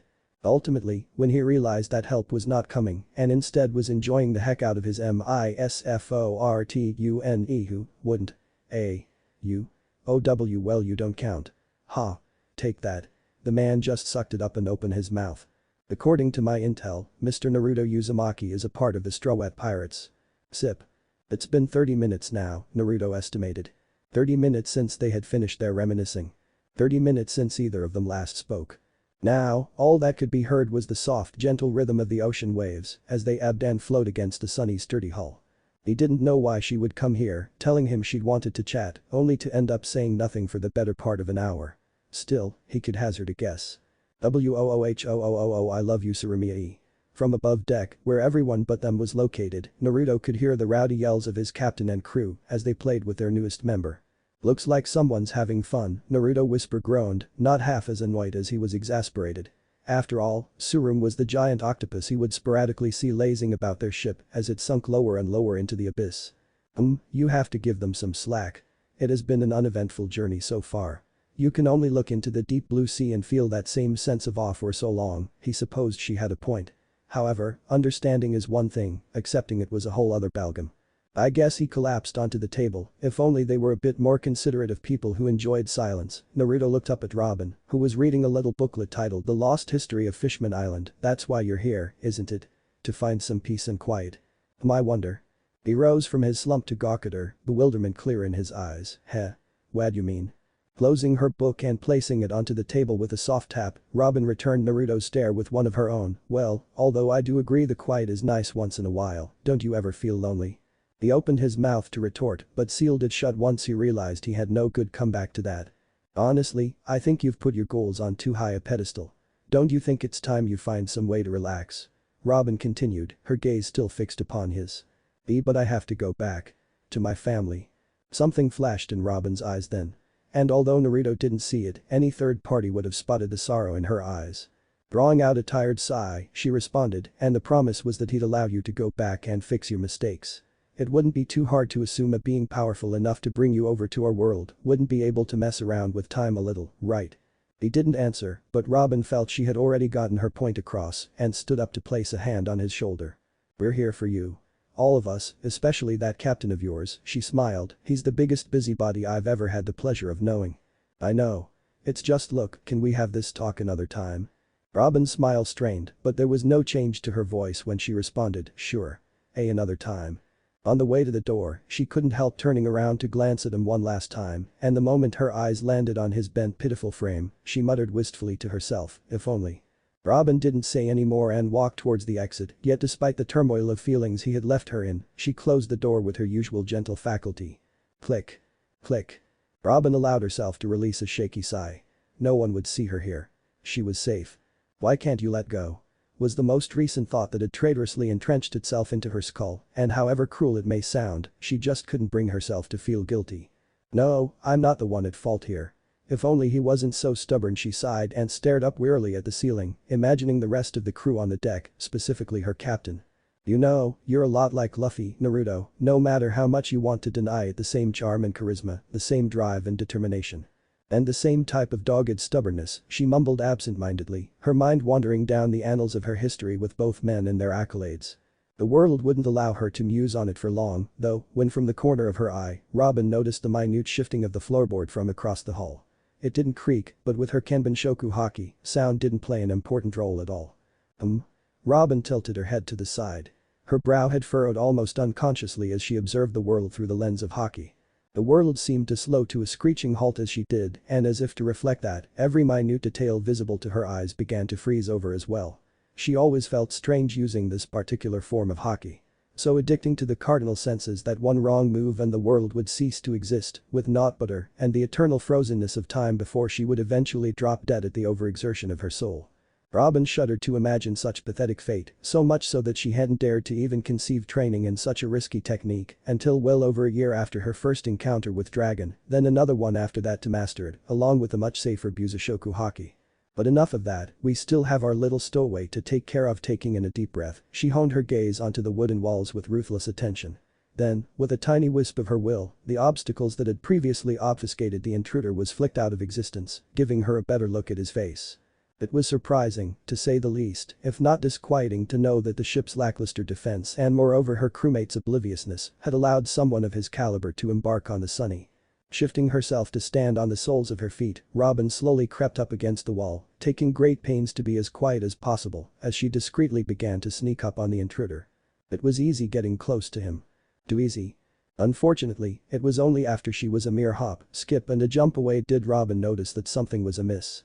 She had been watching where she stepped, cautious of tripping herself over and prematurely alerting her mark. It was in this endeavor that she came across an item truly bone-chilling. Because, as a consequence of her single-minded drive to make nary a sound, she began noticing the cracks and chips and blemishes on the uneven wood. And in one of those open sinews, surely an oversight by Frankie when he crafted the ship's floorboards, a flash of light caught her attention. It was probably just a trick of the light, she figured, just a nail that reflected the shine of the ceiling lamp, she told herself, but she bit her bottom lip, something about it didn't sit right with her. She paused to deliberate her next move. She could continue walking, subdue her target and be done with it, or she could sate her curiosity, find out what rubbed her the wrong way, and then beat him up. It didn't take her too long to decide. Lifting up her dress to prevent it from sashaying, Robin knelt down on both knees and began her examination. At first, she could scavenge up nothing but dirt or dust. She didn't want to give up so soon, though, and resolved herself to keep looking. However, nothing seemed to surface but empty space, but just as she was about to call it quits and get up, she felt it. Wet and slimy, the thing felt disgusting to the touch, producing a thick and viscous squelch whenever she poked or prodded at it. To her frustration, she wasn't able to pick it out of the hole, no matter how much she tried, and the activation of her devil fruit would have made too much noise. With a quiet sigh, Robin gave up. She stopped nudging her fingers in and dragged it back out to clean, then as if by fate's design, the very thing that she'd been groping was revealed to her. Oh my god, is that? Oh no. Herc. She paled and moved as far back as her legs would allow. She wanted to scream at what she saw. That wasn't supposed to be there. Shuffle. Her breath caught in her throat when she heard the slight footfalls in the distance. His steps were barely audible, but in this deadened environment, they might as well have gongs being rung next to her ears instead. Instinctually, Robin had her arms crossed, waiting for what seemed to be an inevitable battle between her and the intruder. Which never came to pass. 1 second. 2 seconds. 3, 4, 5. Time seemed to drag on as she lay in wait for her assailant, but even after a full minute's passing, she found neither hide nor hair of the pirate. Did he not notice? The preposterous thought sprung onto her then, but she wasn't so naive to rely on her instincts alone and turned on her hockey just to make sure. After a quick scan that told her he was gone, she released a breath that she didn't even know she was holding before her brain finally remembered what she had witnessed. And no. Maybe it's just my nerves. Yes, that must be it. It must be. Robin's eyes drifted to the opening in the floor, and as if responding to her, she felt an onset of cold sweat running down the arch of her back. Taking a deep breath, she wormed her way back to the opening. She gulped and tentatively put an eye into the hole, all the while comforting herself that it wasn't real, that it was just an illusion. It wasn't one. Because there, staring back up at her with its cold unfeelingness, was a dismembered eyeball, nerve tissue and all. It laid in a pool of burgundy red blood, what she could only assume as its own, as the veins and arteries embedded in its dirty white sclera continued pulsing the red nectar into the lone organ.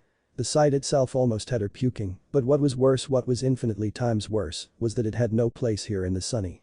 Who would do such a thing? Robin desperately pushed herself off of the ground, wanting nothing more to do with it. A beautiful sight, isn't my left eye? Rough and calloused hands gripped the back of her neck before pushing her back to the ground. Atch. Robin struggled to breath as she struggled to activate her devil fruit, however, the added weight was too much, leaving her practically helpless. I had so much fun watching you try not to puke was an absolute joy. The man cackled cheerfully into her ear. Robin fought and tried pushing him off, but the iron grip he had over her neck served only to weaken her further.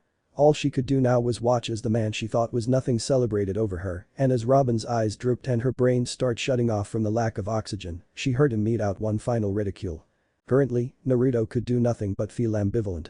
Robin's words have, to his deepest embarrassment, made sense. He was by all intents and purposes dead. To his wife, to his son, to his best friend, to the world. Sure, they'd agonize over his death for a while. Seventh Hokage dies protecting the world, the tabloids would say. People would be in an uproar. Sweet gentle Hinata would be inconsolable, Boruto and Himawari would be what? God, he didn't get to know them long enough to even begin to guess their thoughts. What a good parent he's been.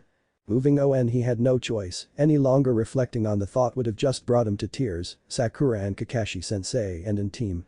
Would Sasuke mourn his death? Naruto shook his head. No. Knowing him, his duties would be far too important to just drop without it bearing severe consequences on the rest of the world. And yet, Naruto couldn't help but get the feeling that Sasuke would lament his death in his own way. Just as he had sought revenge instead of closure when they were children. However, even as the reasons and excuses kept pouring out from one part of his mind to another, like an invading army trying to tear down the door of doubt that stood firm like a bastion amid constant siege, the inevitable question would nag at him, eating him up inside, but would that alone justify taking it easy? Because he knew, maybe not consciously, but he knew. He couldn't do this forever. Just like how his loved ones wouldn't be able to grieve forever, so too was it impossible for him to continue trudging on without a care in the world. He hadn't noticed it at first, but the signs were starting to show. His body was quitting on him. It began with mental slowness, he noticed, when he failed to react to one of Robin's sneakier attacks during one of their bouts. But then, like a silent plague, it spread to his other faculties as well. Soon, he would start to feel physically tired and before long, lose consciousness every now and again. And when he awoke, he'd find that large blotches of his memories would be lost, as if they'd never occurred in the first place. The writing was on the wall, as they say. It was because of this ailment of his that prompted Chopper and Robin just a few minutes ago to visit after all. One for his medical expertise and the other for their unusually intimate relationship. You should get some rest, Naya. I'm no psychologist, but working yourself too hard can't be good for that noggin of yours, Naya. Chopper had told him after concluding their brief checkup a few days ago. He was inclined to agree because the last thing he wanted was to have the reaction speed of a drunkard in the middle of a fight. Except. Naruto growled as the traitorous thought reared its ugly head. Ever since he came here to this world, it's always been excepts with him, always half-assed excuses that failed to make even a modicum of sense, but he'd taken to them anyways because he just needed a reason not to stop. Maybe it's time you stop putting your goals on such a high pedestal, Robin's words echoed in his head once more. But. And there he went, trying his darndest to refute her well-meaning advice, even in his own head. What a pathetic coward. No more buts, Naruto. You must relax. It'd do no one any good if you drop dead, least of all you, and there she went, gently guiding him to the path he knew he needed to follow, but was too afraid to. I really want to stop and take a breather, but what if my son gets hurt? Or worse, what if my village gets caught up in this because of me? At this point, Naruto wasn't sure if this conversation even took place, or if he was just making it all up in his head. Yet even in this hazy world of dreams, her soothing never ceased. Her laugh never losing its luster and allure.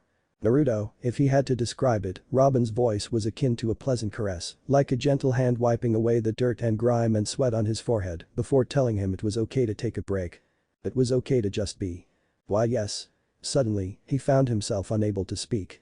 His voice had turned hoarse. A scratchy, gravelly facsimile of what it had been. Do you remember? When I told you about my favorite book? It took him a moment to realize what she was getting at. Yes, he replied, it was a book called In Her Absence We Are Distraught or something like that, right? He couldn't see it, but he knew she was smiling then, and when she opened her mouth to speak, close enough, he was even more certain of it. What about it? Do you remember? The book synopsis. Naruto quirked an eyebrow, but he decided to humor her and began to recall the tale. He spoke after a while. There was a boy, or was it a girl?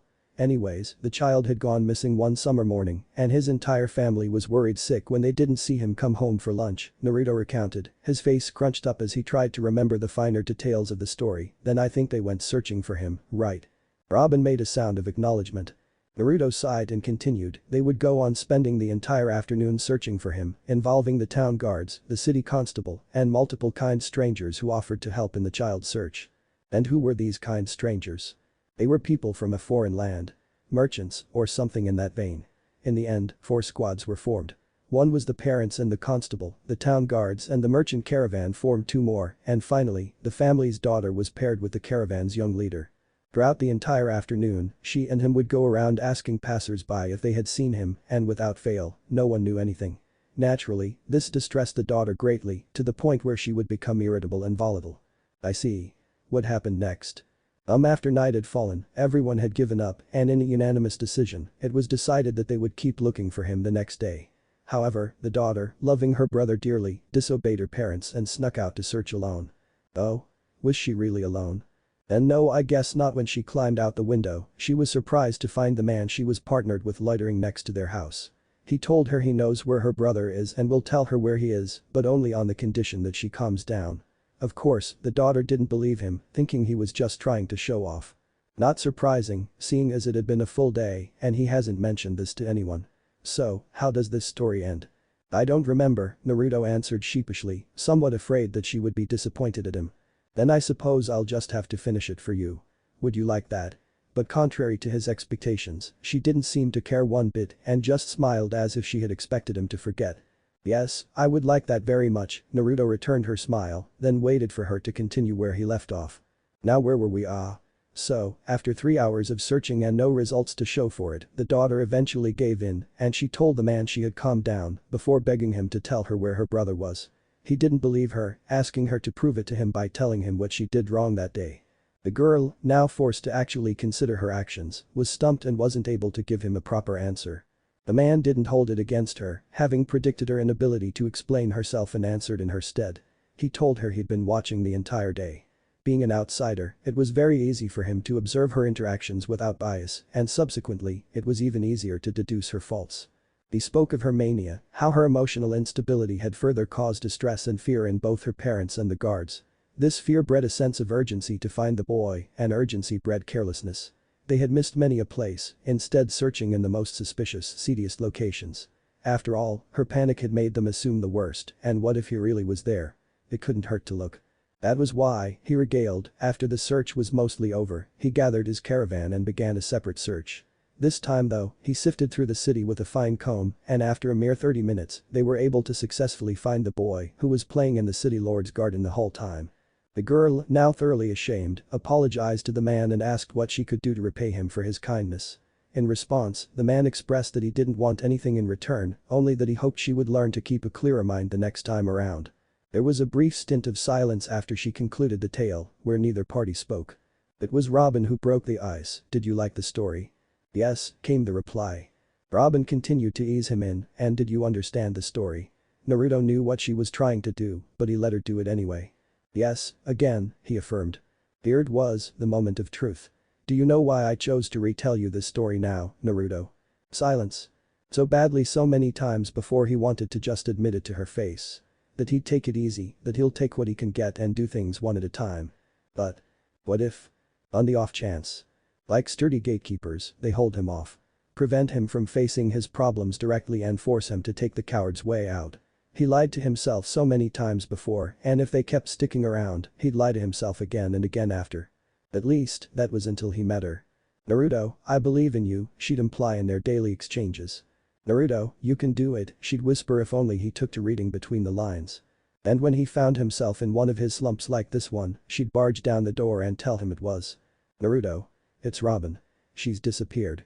Faster than he could think, and faster than the other part could comprehend, Naruto zoomed out of his room and into the winding hallways of the Thousand Sunny, knocking the poor messenger to the ground in the process. Hey. But he didn't have the time to stop and apologize. There was only one goal in his mind. Robin. Hey. Wait up, goddammit. He couldn't be bothered to turn around. However, he knew them by the constant smell of smoke on their person. Sanji, I do not have the time. You, of all people, should know, Naruto was mildly surprised. He was running as fast as he could without damaging the ship, yet the cook was easily keeping up with him. No matter. I do know. And that's why we shouldn't be panicking, Naruto scowled. Again with that accursed word. He shook himself out of his annoyed stupor. As much as he would love to shove a hand down the person who invented that word, it described perfectly what he should not be doing. Door left. That's where we found it. Found what? It was a book or something. Book. Title. I dunno. In her absence we are distraught or something like that. Naruto's eyes narrowed to dangerous slits. How dare the bastard. Soon, Naruto could hear the clamoring and anxious murmurs in the distance. Turning the corner, there was the rest of the crew. Naruto briskly waded his way through, his eyes slowly darkening when he caught glimpses of what lied ahead. Finally, he made his way to the front, where Luffy and Zoro stood. Both men wore grim expressions. It was easy to tell why, as lying on the floor along with a pool of blood was a book. He recognized it, she had expressly told him it was her favorite book. Both in real life and in his dreams. Sanji was probably having the worst day ever. Firstly, one of their crew members has suddenly disappeared. No clues, no convenient footsteps, nothing but a book that's tangentially related to her. Hell, they didn't even know how long it's been since her sudden vanishing. And secondly, Naruto looks like he's about to rip the ship apart just to find her. But what's even worse is that Luffy's probably going to help him. That's insane, right? Just a friendly reminder, they were about 10,000 meters under the sea. Not 100, not 1,000, 10,000. And if you didn't know, there were four people who cannot physically swim. And one of them wants to help destroy the only thing standing between him and what's almost certainly certain death. Sometimes he's really not getting paid enough for this. What? He's not even getting paid. Well then, if they think they're gonna get free unpaid labor from this cook, then they have another thing coming. Sanji. Oh he's Nami shwaana, that's why he's still here. Turning to Nami, he catches a slight frown on her delicate face. Following her gaze, he wasn't surprised to find it trained onto Naruto's hunched figure, already slinking off in search of Robin. Would you please be a dear and follow Naruto? He doesn't need anyone taking care of him, but I don't want him accidentally tearing the ship's hull a new one, and no one doubted that he couldn't do it. This was the same person who had single-handedly sunk an island with his whatever his abilities are. So with a sigh and a heavy heart, Sanji nodded and began following the blonde shinobi, catching up to him in a few minutes. He found Naruto silently sleuthing around on the lowest floor, quiet as can be. Of course he'd come here first. Sanji rolled his eyes as he placidly observed the other's movements, but soon enough, an odor more powerful than he could handle began wafting from somewhere in the room. Yuck, what is that smell? Can you smell it? He jumped a little as Naruto stepped out from his shadow. You could have warned me the next time you do that, Sanji complained, though he did answer the question. I smell it alright. Smells like rotten fish fermented in curdled milk. Urg, where is it coming from? There was a short period of silence after that. Naruto, now crouched down with his ear to the ground, looked like the cat that got the cream. Sanji knew the look well and figured their targets were already as good as found. Found them with that devil fruit radar of yours. Naruto grinned, his whiskers distorting to fit the new creases of his face. Yeah, I got him. He stood back up before slowly lifting up his foot. At first, Sanji had no clue what he was planning to do, but the moment he saw the stance Naruto took, his eyes widened to the size of saucers. This madman's going to blast a hole through the floor. Wait, Naruto. Stow. But it was too late. Before Sanji could prevent him from enacting the most egregious case of vandalism ever recorded on the Thousand Sunny, Naruto brought his foot down with a mighty bang. Sanji felt the floor. Then, he felt nothing. And he fell. As a shinobi, Naruto was taught to know all methods of espionage and trickery, and all manner of information gathering and improvisation.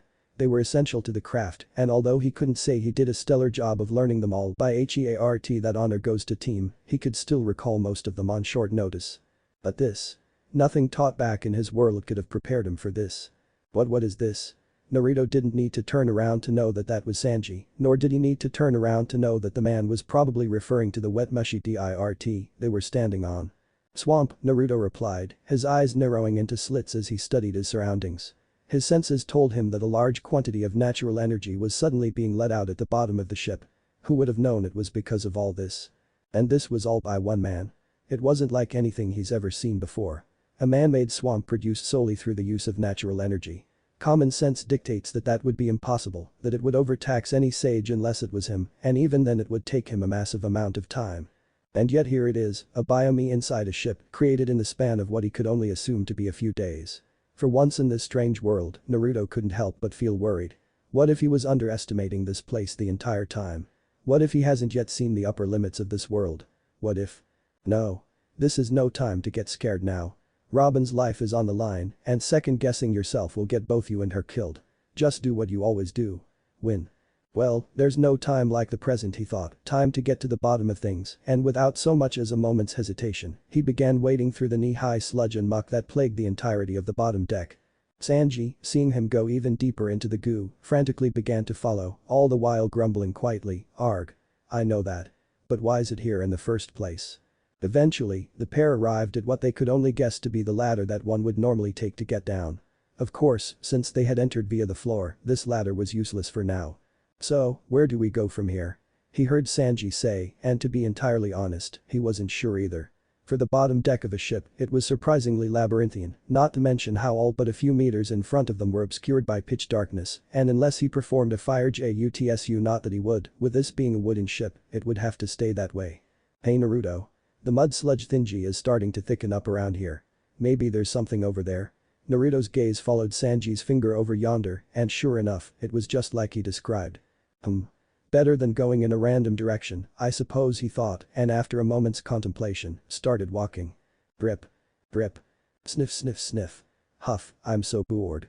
Caribou moaned into his fist as he leaned into the back of his throne. The day was a very strange day for Caribou. After getting out of that ridiculously cramped barrel, seriously, who could have known? He was handed what he could only call a blessing from Gold D. Roger, the Pirate King, himself. Naruto, oh. There she goes again. What a naughty little mouth she has on her. He might need to check her vitals again just to be safe, can't have her waking up now, can we? Kahehehe. On the way to her, he heard something truly interesting. Meritoplasessivim. Hehehehe, no one saving you now, girly. Your little friends are nothing but hacks in common. Might as well give up, you know, while you still can. His sundering cackles echoed throughout the empty chamber, his raucous laughter a testament to his victory over the last remnants of O'Hara, no, over the devil child Nico Robin. Oog, where is this? Naruto. Ooh, speaking of the devil. Good morning, devil child. It's nice to see you awake and well. Did you have a good rest? He spoke in a jaunty manner, his words elongated and hollow, like one would expect from a horror monster, rather than a pirate. Though I suppose with the atrocities he's committed, there wouldn't be much if any difference. Caribou's eyes glimmered as he watched her recoil away in shock, laughing fiendishly when she began to back away from him. His gaze followed her panicked movements with a sadistic glee befitting a man of his sort. "You? I recognize you. What are you doing on our ship?" Robin finally had her sensibilities about her and made to stand back up. But then, when has Caribou ever intended for her to fight back in the first place? Gulu Gulu. Carrying a swiftness faster than lightning, the sludge that had once laid placid on the floor rapidly climbed her legs. She screamed, quickly activating her devil fruit to try and get it off. It didn't work. No matter how fast she removed the sludge, its unending flow never ceased. Even doubling the number of limbs did nothing. Soon, it was up to her hips, then her chest, and eventually her neck. It was only until she was so thoroughly bound as to make moving even an inch humanly impossible did Caribou finally see it fit to get closer. Robin watched him cautiously, if only she could get this mud off, it'd be much easier too. Herk. Robin let out a grunt as she felt a hand clamp her cheeks together. She looked on, half terrified and half angry as he bent down to her level, as if he was somehow lowering his status just to speak with her. It was infuriating. But nothing could be more rage-inducing than what came out of his mouth next, correction. My ship. After I've killed you and your little friends, I'll be borrowing this magnificent vessel for the foreseeable future. Kahehehe. Caribou then continued, but for now, my little lure, sleep. And suddenly, everything went black for Nico Robin. Huff. Caribou sighed, that should put her out of it for about oh well, it's not like she needs to be awake when I kill her, might as well give her that mercy. That task finished, Caribou went back to his original spot, but now with something new on his mind. Naruto. Naruto, now where have I heard that before? Caribou scratched his goatee as he contemplated the unfamiliar name. After a few minutes though, he gave up. Probably some no-name pirate she has the hots for. Boring. It didn't take long for them to find their target.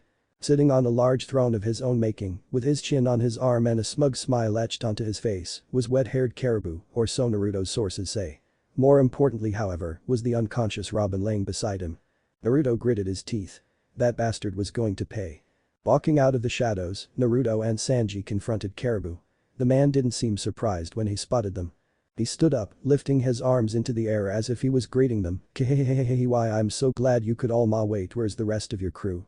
Naruto spat angrily, don't need him. I can handle you myself.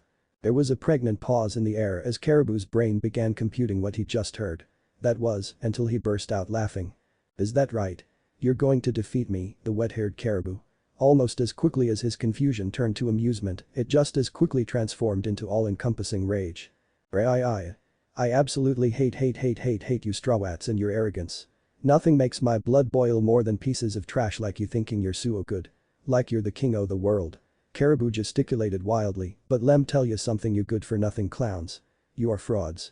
I mean, I beat this tits for brains loser without so much as a scratch. And you're telling me I should be scared oh. Bang. Before he could finish his monologue, Caribou was launched into the wall by Sanji, his left foot coated with a dark sheen of black, the signature sign of Busashoku Haki. Yeah, well maybe you should be, he glared as he watched Caribou slowly rise from the dent in the wall, blood and mud oozing out of his stomach like an infected wound. Half. Calf. Who you bastard. How dare you interrupt Emu.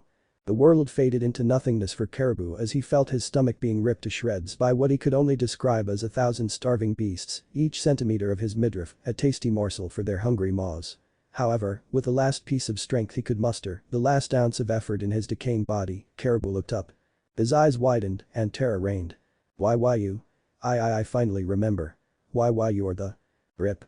Naruto didn't have time to listen to his drivel, and with one forceful motion, violently dislodged his arm out of Caribou's stomach. There's a special place in hell for anyone that hurts my crew. Too bad you've passed the entrance test with flying colors. FFF false, sage. Thud. Good riddance. Naruto looked off into the distance, his eyes steadily tracking a barrel as it weaved and bobbed through the ocean. Just in case. He would repeat to himself, though he knew it was impossible. Just in case. Hey. Naruto didn't turn, what? Chopper's got something. Said he knows what happened to her. I see. He sighed, what is it? Is she okay? Robin. Please tell me that she's okay. Please tell me she's… Robin's not going to wake up. Not yet, anyway. Bang. Fuck.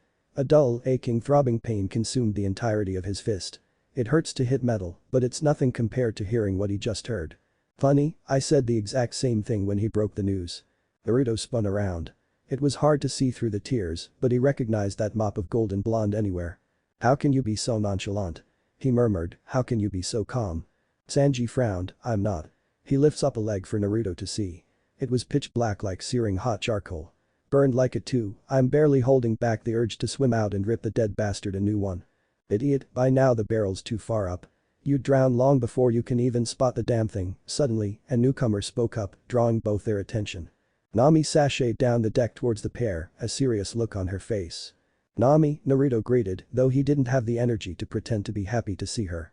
She nodded for posterity's sake, but with how frequently her gaze drifted to the deep blue beyond him told Naruto she wasn't here for idle chit-chat. I've checked, he confirmed, and checked again. He won't be coming back. Ever. It was only then did she seem to relax a little, eliciting a small smile out of him. She blushed, finally realizing how obvious it was. You didn't have to be so thorough, you know, she craned her head to the side, trying and failing to hide the light shade of pink on her cheeks, it's not as if Robin's dead.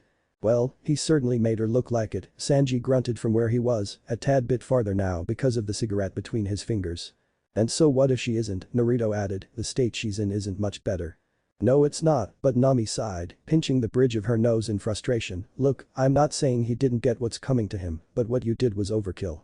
I'd rather that than having him get back up again for another try at taking over our ship, he stated matter-of-factly, as far as I'm concerned, there was no other way. Nami gave him a look that screamed do you really believe that? He did. Whatever, knowing she's lost the argument or at the very least rendered Naruto mute from disinterest, Nami didn't bother arguing any further and decided the best course of action was to leave. Naruto watched as she walked away, though before she could go entirely out of earshot, he heard. Chopper wants to talk to you, by the way. Says he needs to ask for a favor. At that, Naruto turned to Sanji, one eyebrow raised. All he got in response was a shrug. Hello Naruto-san. Are you here to check up on Robin-san? The high, almost falsetto voice of the crew's doctor greeted Naruto as he stepped into the Tanuki's clinic. He chuckled, no. Actually, Nami sent me here. Something about a favor. It took Chopper a little while, oh. But after a few seconds, oh. Eureka. He hopped off of his little seat before waddling over to the room over, come on, Naya. I've got something to show you. Following him in, Naruto was treated to what seemed like an office of sorts. It had the hallmark desk and chair sitting in the middle. The obvious things like bookshelves and paintings and such. But then there were the more questionable items. Things like the candy dispenser in one corner of the room or a diagram of a bisected Chopper stapled to the wall. Most strangely, though, were the inordinate amounts of rainbow-themed objects littered around the room. But Naruto felt like he was in a fever dream. As if he was in some pastiche rendition of a doctor's office. More a child's imagination of what the doctor's office looked like than the real deal. But if he knew how disconcerting it was, Chopper refused to comment. Instead, he began flipping through a book about the size of his head. After minutes of fastidious searching, Chopper finally came to a stop on page 248. Mere, Naya. On it was an illustration. It depicted a swamp, its contents murky and fetid, full of mud and earth and nature. Below that was the caption. Deccan Salt Lake. This is the Deccan Salt Lake, Naya. It's located in one of the many territories of fisherman pirate Vander Decken, and the main reason why I wanted to ask for a favor. He went to page 250 before pointing at a section of the book. Normally, salt lakes are inhospitable areas due to their cripplingly high salt concentrations, but because of something Decken did a few years ago, this one doesn't have as much in one place, allowing for a thriving ecosystem to develop. Naruto nodded uncertainly, and what does this have to do with me? Because of the lake's special nature, the flora and fauna there are equally as special. Case in point. These berries Naya, he directs Naruto's gaze to the photo, these are called Maladonia berries. The berries, not unlike its distant relatives, were round and small in nature. However, in stark contrast to the darker shades of blacks, purples and blues of its cousins, they lend themselves more to the bold sort, taking after hot pinks, bright yellows and fluorescent turquoise. They're the vital ingredient I need to make an antidote. He paused, giving Naruto enough time to digest what he was hearing, the antidote to help Robin wake up. That was it. Naruto didn't need to hear any more. Where do I have to go? Deep, deep under the ocean, where the mighty sun's rays never reach, where only the deadliest creatures can thrive, where even legends must sunder and break, a man sits alone. Shirahoshi. Hidden in the bowels of his ship, the Flying Dutchman, he contemplates, ruminates, and speculates his next move. Oh, Shirahoshi, what gift do I send you today? After meeting her, his life had never been the same. He knew he had to marry her. Had to. But alas, her accursed family decides to lock her away. Away from him, away from the life they could have had. Yes. Yes, I think these will do, behind an iron gate, under an impenetrable fortress, his princess sits. But he, Vander Decken shall never be stopped. Whoosh. The sibilant sounds of a projectile being thrown at subsonic speeds populated the room before the loud crackle of that same projectile breaking the sound barrier boomed throughout the ship's entirety. Vander Decken smirked as he watched his gift fly to its intended destination. He knew it'd be useless, of course, but what was he if not stubborn? Plus, who knows, maybe they'd let their guard down today. The boss. I've got a message from Hody Jones. He turned to his underling, almost as irked as he was curious. That Hody Jones fellow isn't someone who contacts often, so this had to be something important. What is it? He watched a fisherman bumble with his words impatiently. Well. Spit it out, man, I don't have all day. UIHH, he said to get ready.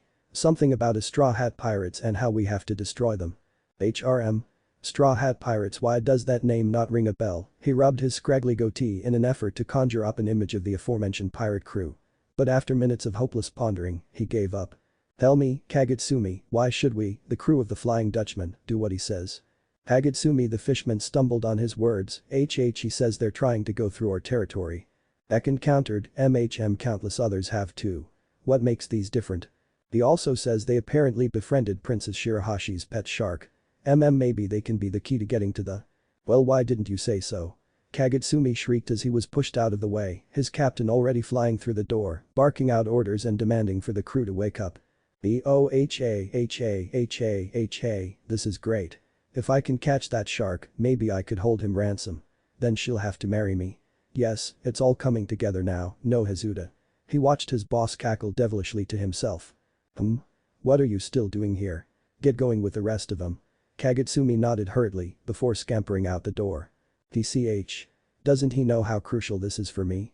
This could be the chance I've been waiting for, no Hazuda. He sighed, but let it go and went to sit back down. If only I can remember where I've heard that name before. Straw Hat Pira. Boy. He jumped out of his skin when he heard the voice bearing down on him from behind. Turning around, he saw the figure of a man he knew very well. Aizu, what are you doing here? The blue-ringed octopus fishman walked out of the shadows, his toothpick noticeably missing from his mouth. I've got a message from the boss. Says it's a personal one, he doesn't want anyone else to hears, he says, giving Vander Decken a few moments to compose himself. I see, well, go ahead then. At his behest, Aizu pulled out a piece of paper from his kimono. Do you know this guy? Vander Decken leaned forward to take a closer look, and when he saw that man, everything clicked. That's it. no wonder they sound so familiar. He's there with them.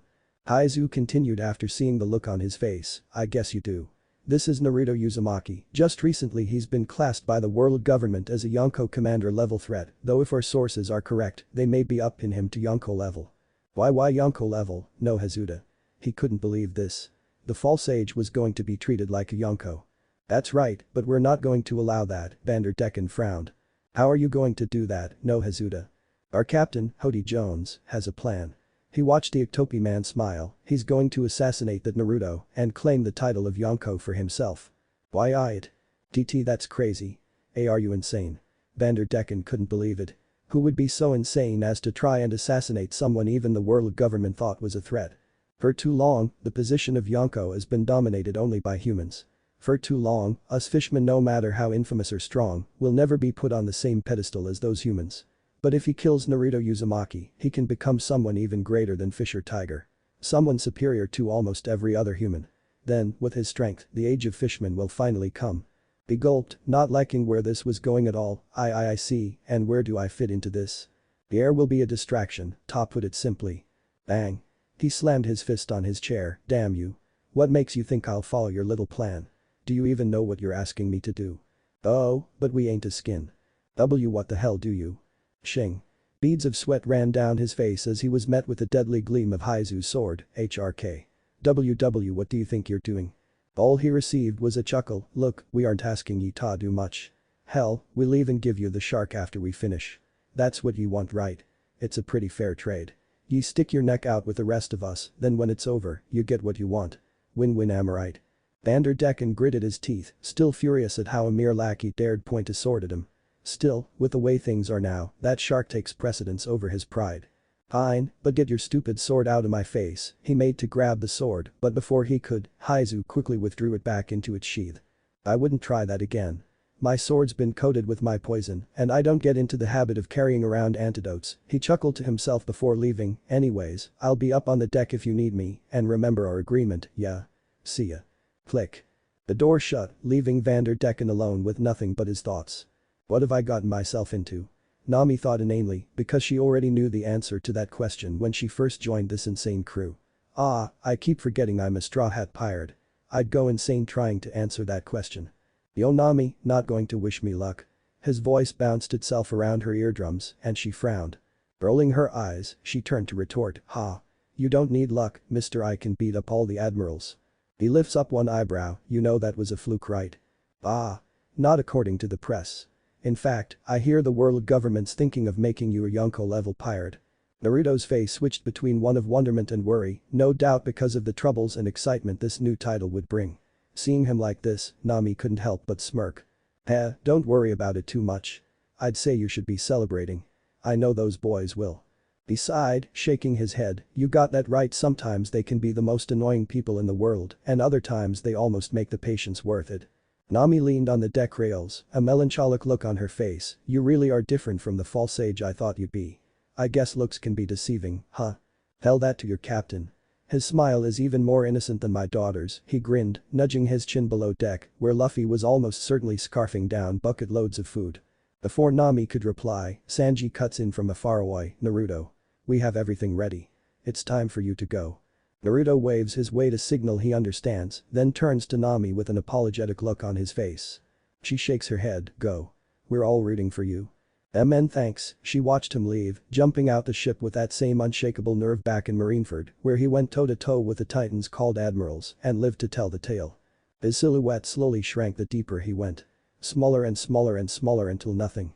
Seeing no use in staring into the black abyss any longer, Nami sighed and headed back in, muttering to herself all the while, for Robin's sake, good luck.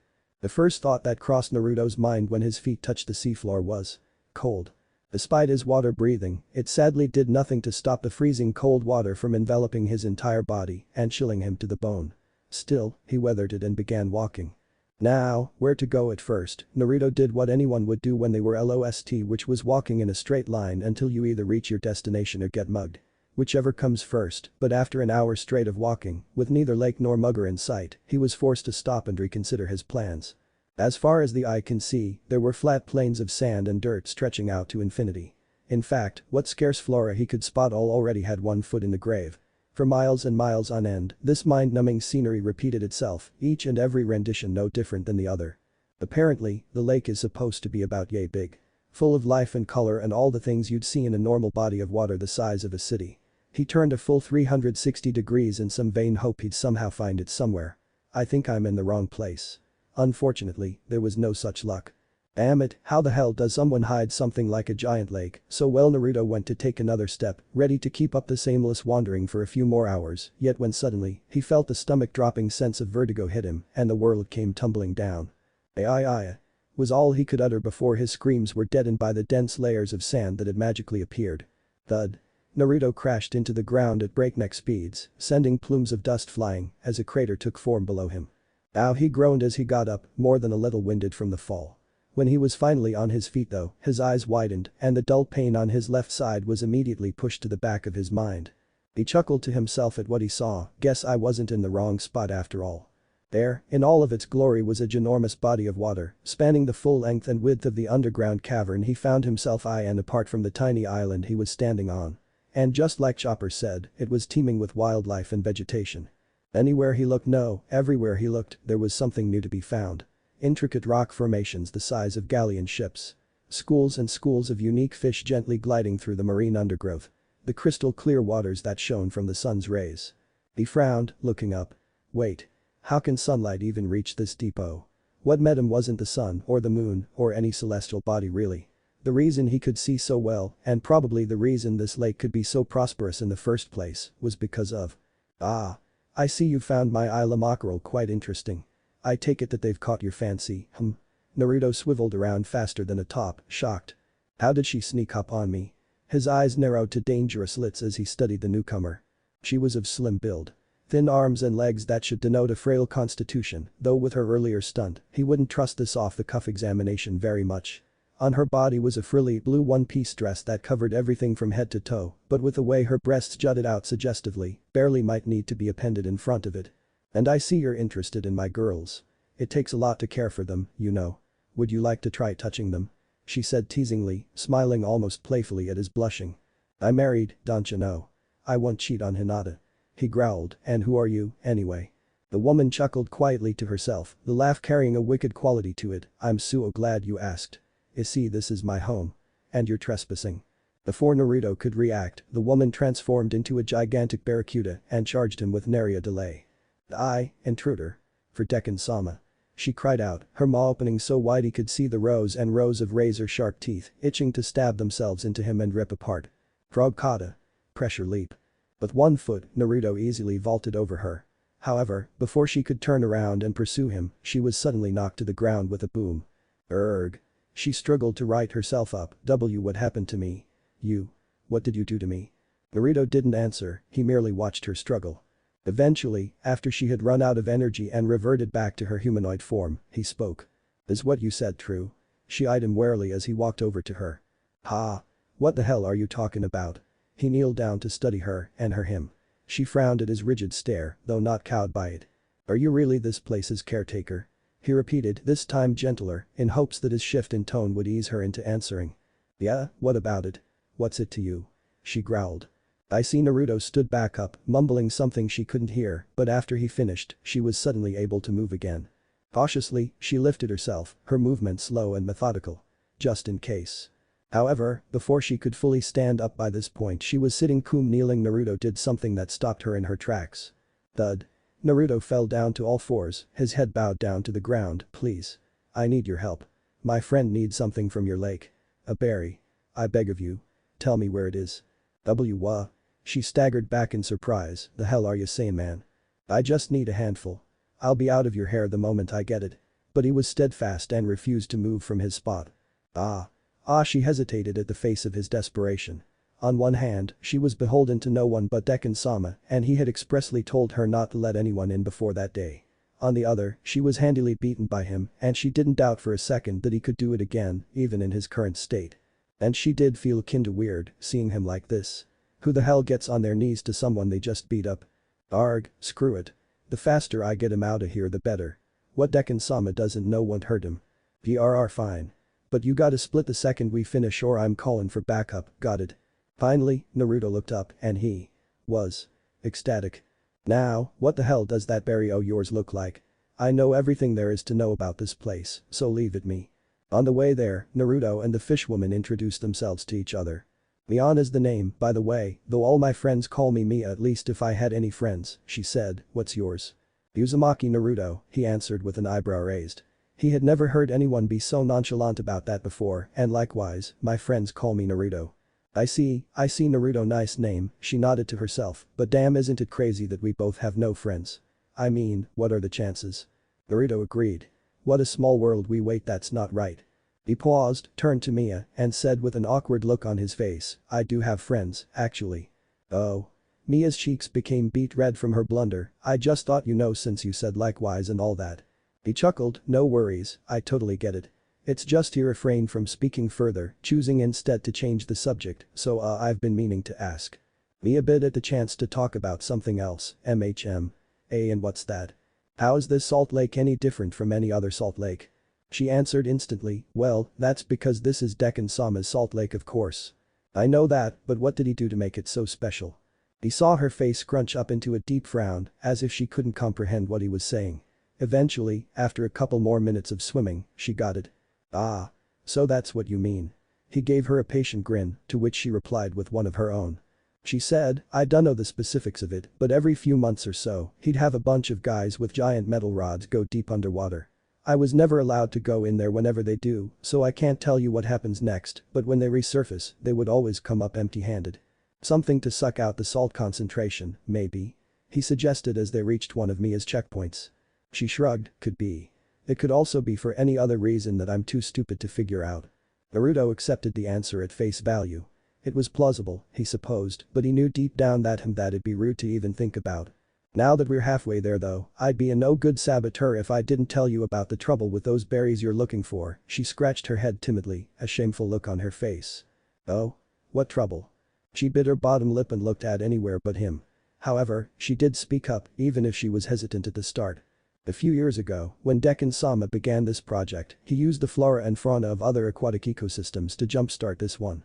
It went fine at first. Until the plants that were once regularly brought in as fish food were suddenly replaced with new, unknown ones. These newer types, or nudies as like to call them, were a special breed, and your Maladonia berries fall under this category. She paused to gather her thoughts, then continued, unexpectedly, there was a certain species of fish that had taken a keen liking to them. They're called gamu fish, and one of them was lucky enough to eat a devil fruit that had just migrated. Ah. So that's the rub. A super powerful fish is hogging all the berries, huh? We don't know what the devil fruit was exactly, but it gave the fish intelligence and the ability to communicate, so Dekan-sama said it must have been a type of human fruit. Okay, the fish can't speak and think, but what does that have to do with us not being able to get even a handful of Maladonia berries? Shouldn't the ability to negotiate with it make the job even easier? She shook her head furiously, oh, but it has everything to do with it. You see, in addition to all that, the fish gained some truly terrifying powers. One of them being Conqueror's Haki. Naruto knew the significance of her claim right away. What does it mean for the world if it was discovered that a devil fruit could give someone the strongest form of Haki? It would be something countries would wage war for, something that would change the way people look at Haki forever. Worst thing of all though is what if it fell into the wrong hands?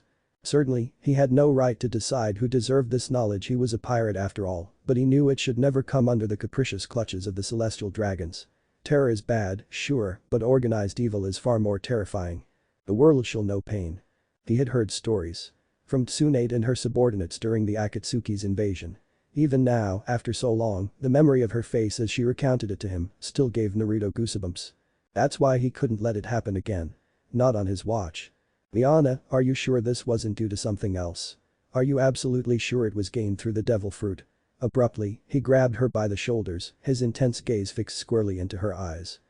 She gulped, unable to immediately answer his question, I don't know. And you fools don't need to know. Naruto and Mia turned to the unwelcome addition to their conversation. It was a monster, if they were to describe it in simple terms. Gross, big, unwieldy were all the words one would use when meeting face to face with such a thing. Exaggerated muscle layered upon exaggerated muscle. Slimy scale upon slimy scale, and a swollen, disgustingly wretched face to match. You. Almost instantly, Mia recognized who he was. That's right, he was the fish they were just talking about. Me? He scoffed, his tone the direct antithesis to hers, ha. What about me? Because where he was cocky and brash, she was shocked, apprehensive even. And yet, Mia didn't back down. What are you doing here? You're supposed to stay in the vineyard per our agreement. Blame it on your friend, he grinned malevolently, the jagged rows of teeth previously hidden in his maw now on full display. New blood always gets me excited. Naruto frowned at the slightly rude description of him, but was otherwise unaffected. Stepping forward, he said, I have no interest in fighting, fish, even less needless murder. I'm just here for the Maladonia berries. Give that to us and we'll leave you alone. There was a pregnant pause after that, where neither party spoke. But as the seconds dragged on, Naruto couldn't help but get a bad feeling. You by now, his grin had been wiped clean off, you want me to give you my berries? Naruto nodded slowly, unsure as to why he had to. Suddenly, a sound that brought chills to his bones rang out, ha ha ha ha. And then. You want to take what's mine? The declaration. Take it over my dead body. Naruto could feel it then, the familiar aura he sensed during Marineford. It was impossible to miss it when unconscious, how much more now that he was awake. So this is what Conqueror's Haki feels like. Amazing. Naruto's eyes stared down the deep red slits of the monster before him. Both glared at each other fearlessly, but who blinked first? Impressive. At least you're not as useless as that worm over there. For a moment, his gaze traveled to his right, where Mia was. She had collapsed, though a thumbs up told him she was alright. Of course, taking your eyes off the enemy was never a good plan, and taking advantage of this, the giant came barreling down towards him, catching him by surprise. Bang. The world spun left and right, up and down, around and around as Naruto flew back at bullet-like speeds. Luckily, he was in the water, making it relatively easy to right himself. What that didn't prevent though, was the pain of getting decked in the chest by a fist the size of a bowling ball. He stumbled through his words, still dazed, cheap shot. In response, the fish shrugged and chuckled, what'd you expect? I'd never thought you'd be able to survive a blow from me. Guess you learn something new every day, eh? Naruto bit back a swear, instead choosing to put his money where his mouth was. Then you haven't seen anything yet, he assumed a fighting stance like something you'd see in a Jackie Chan movie. Ha. That's rich. You're barely standing and you still wanna fight. The fish scared when he didn't answer, well, it's your funeral. It didn't take long before they were at it again. Fists met fists, kicks met kicks, and overwhelming speed warred with overwhelming power. As the Gamu fish lumbered along with titan-like force, destroying everything he touched, Naruto was akin to an agile monkey. Sliding in between punches and kicks with ease. But that wasn't to say he didn't have any difficulty, far from it. For one thing, he was fighting underwater. And another thing, he was fighting underwater under the water. It turned out, to his surprise, that it was significantly harder to do battle while you were under 5 ships worth of pressure. Who would have guessed? Arg. Stop moving, ant. He heard the Gamu fish bellow as he avoided its strikes for the umpteenth time, be still and die for me. Naruto felt cold sweat trickle down his back when he saw the Fuma shuriken-sized fists hammering down in a destructive haymaker. Instinctively, he raised both his arms up in a bid to, if not block the attack, mitigate it somewhat. Boom. Thankfully, his arms were reinforced with Senjutsu chakra just in time, preventing him from ripping a muscle. Still, it hurt like the devil. That's it. Enough playing around. He scowled, his eyes transforming into those of a frog. Sage mode. Take this. Naruto returned the blow with a punch of his own. Just as it was about to land, though, the fish was able to retreat with a quick backstep, leading to the punch missing completely. Ha. Do you think you can hit me just cause I'm by? Unfortunately for the Gamu fish, Naruto's technique wasn't a conventional one, so despite the clear distance between them, he was struck regardless and was knocked to the ground. Frog kata stance 1. Frog strike. Naruto stood impassively, his face sculpted into a slight grimace as he waited for his opponent to get up. The moment it did, Naruto didn't hesitate any longer. Frog kata stance 15. Amphibian axe kick. Frog kata stance 12. Meridian death. Frog kata variant 1. Horse stance strike. In quick succession, Naruto fired off 3 consecutive moves, the first being a brutal kick that landed straight onto the fish's skull. Next, with his index and middle finger outstretched, he struck where its heart was, leaving it gasping for air. And finally, dropping into the horse stance, Naruto wound up a ferocious punch that sent the fish spinning. Huff, this body doesn't handle the more advanced techniques too well, huh? He shook his head when he saw his trembling fingers. The horse stance strike was borrowed from the land of the iron by Naruto and repurposed for use as a Senjutsu martial art. However, due to its more complex nature, his body couldn't get used to it just yet. Boy. What the hell was that? He turned to the side of Mia rushing towards him with stars in her eyes. She skidded to a stop right in front of him, animatedly moving about with the energy you wouldn't expect from someone who just fainted. He answered modestly, it's nothing. Just a little trick I've learned. At that, Mia's eyes grew even larger. He smiled, I can teach you if you survive. Naruto paled. Spinning back around to the crater he'd left the fish in, he was shocked to find it still standing. Impossible, he should be paralyzed from the neck down. Naruto watched as it rose from the rubble, looking no worse for wear than before. Haha, I see that look on your face. I'm supposed to be dead or something like that, yeah. It raised its hand in a come hither motion, beckoning Naruto to try again, come. It's gonna take a whole lot more than that. Naruto was unamused. He cracked his knuckles, the pop echoing eerily throughout the water. Is that so? He stood before the giant with his arms crossed, I apologize if this hurts you but… Bang. I find that hard to believe. One moment he was there and in the next he was not. The giant felt waves of pressure being released all at once right in front of it and by instinct, it released a strike of its own in hopes of neutralizing the incoming force. It succeeded, albeit not without damage. For one, feeling had left its arms. Now numb and useless, they could only hang there as decor. And for two. Give up. Naruto was still very much alive, your hands are toddled. NGH. You think I need my arms to beat you down? That was a bald-faced lie, and both of them knew it. Even now it barely held down the urge to puke out the blood that had risen to its throat, the only thing stopping it was pure power of will. Naruto didn't let up, however, continuing his blitzkrieg on any weakness he could pinpoint. Joints creaked from his abuse. Bones whimpered and complained with each punch or kick. Unconsciousness lingered just above, like a lone shark waiting to collect on her dues. By the end of his assault, it was on its last legs. Blood cascaded out of its ears, mouth and nose. And yet, it remained upright. You're still standing. Heh, you're one tough cookie to crack, ain't ya? Naruto had to admit, he was impressed. The giant didn't speak, its only reply was to start walking. Whether that was to conserve energy or for convenience's sake, though, he couldn't care less. Thud. He watched it slow to a halt a few feet in front of him, its abrupt stop sending tremors far and wide. Naruto craned his neck back to meet its gaze. It was only now did he realize out of the heat of battle how small he was in comparison. So, now that you've been roughed up a bit, how about giving me those burr? Naruto wasn't able to finish his sentence before he was cut short by an errant fist. Fortunately, he had expected such a reaction and had prepared accordingly. Whish. He reappeared behind the giant, a smile on his face, don't you know it's rude to interrupt when someone's talking? His answer was another fist. And when he escaped that too, one more soon followed. But it was all the same to him. Slow punches were still slow no matter how many you threw at him. Then, when he saw it fit, he would retaliate with brutal efficiency. The fight slowly grew into this numb monotony. One would punch, the other would dodge. One would punch, the other was just forced to take it. But as with all things, it eventually came to an end. Fine. If you won't give it to me willingly. Shadow clone jutsu. I'll just take it from you. With a poof. Two copies of Naruto suddenly appeared. What? Whoa. Both the giant and Miana had something to say about his clones, though their reactions differed wildly.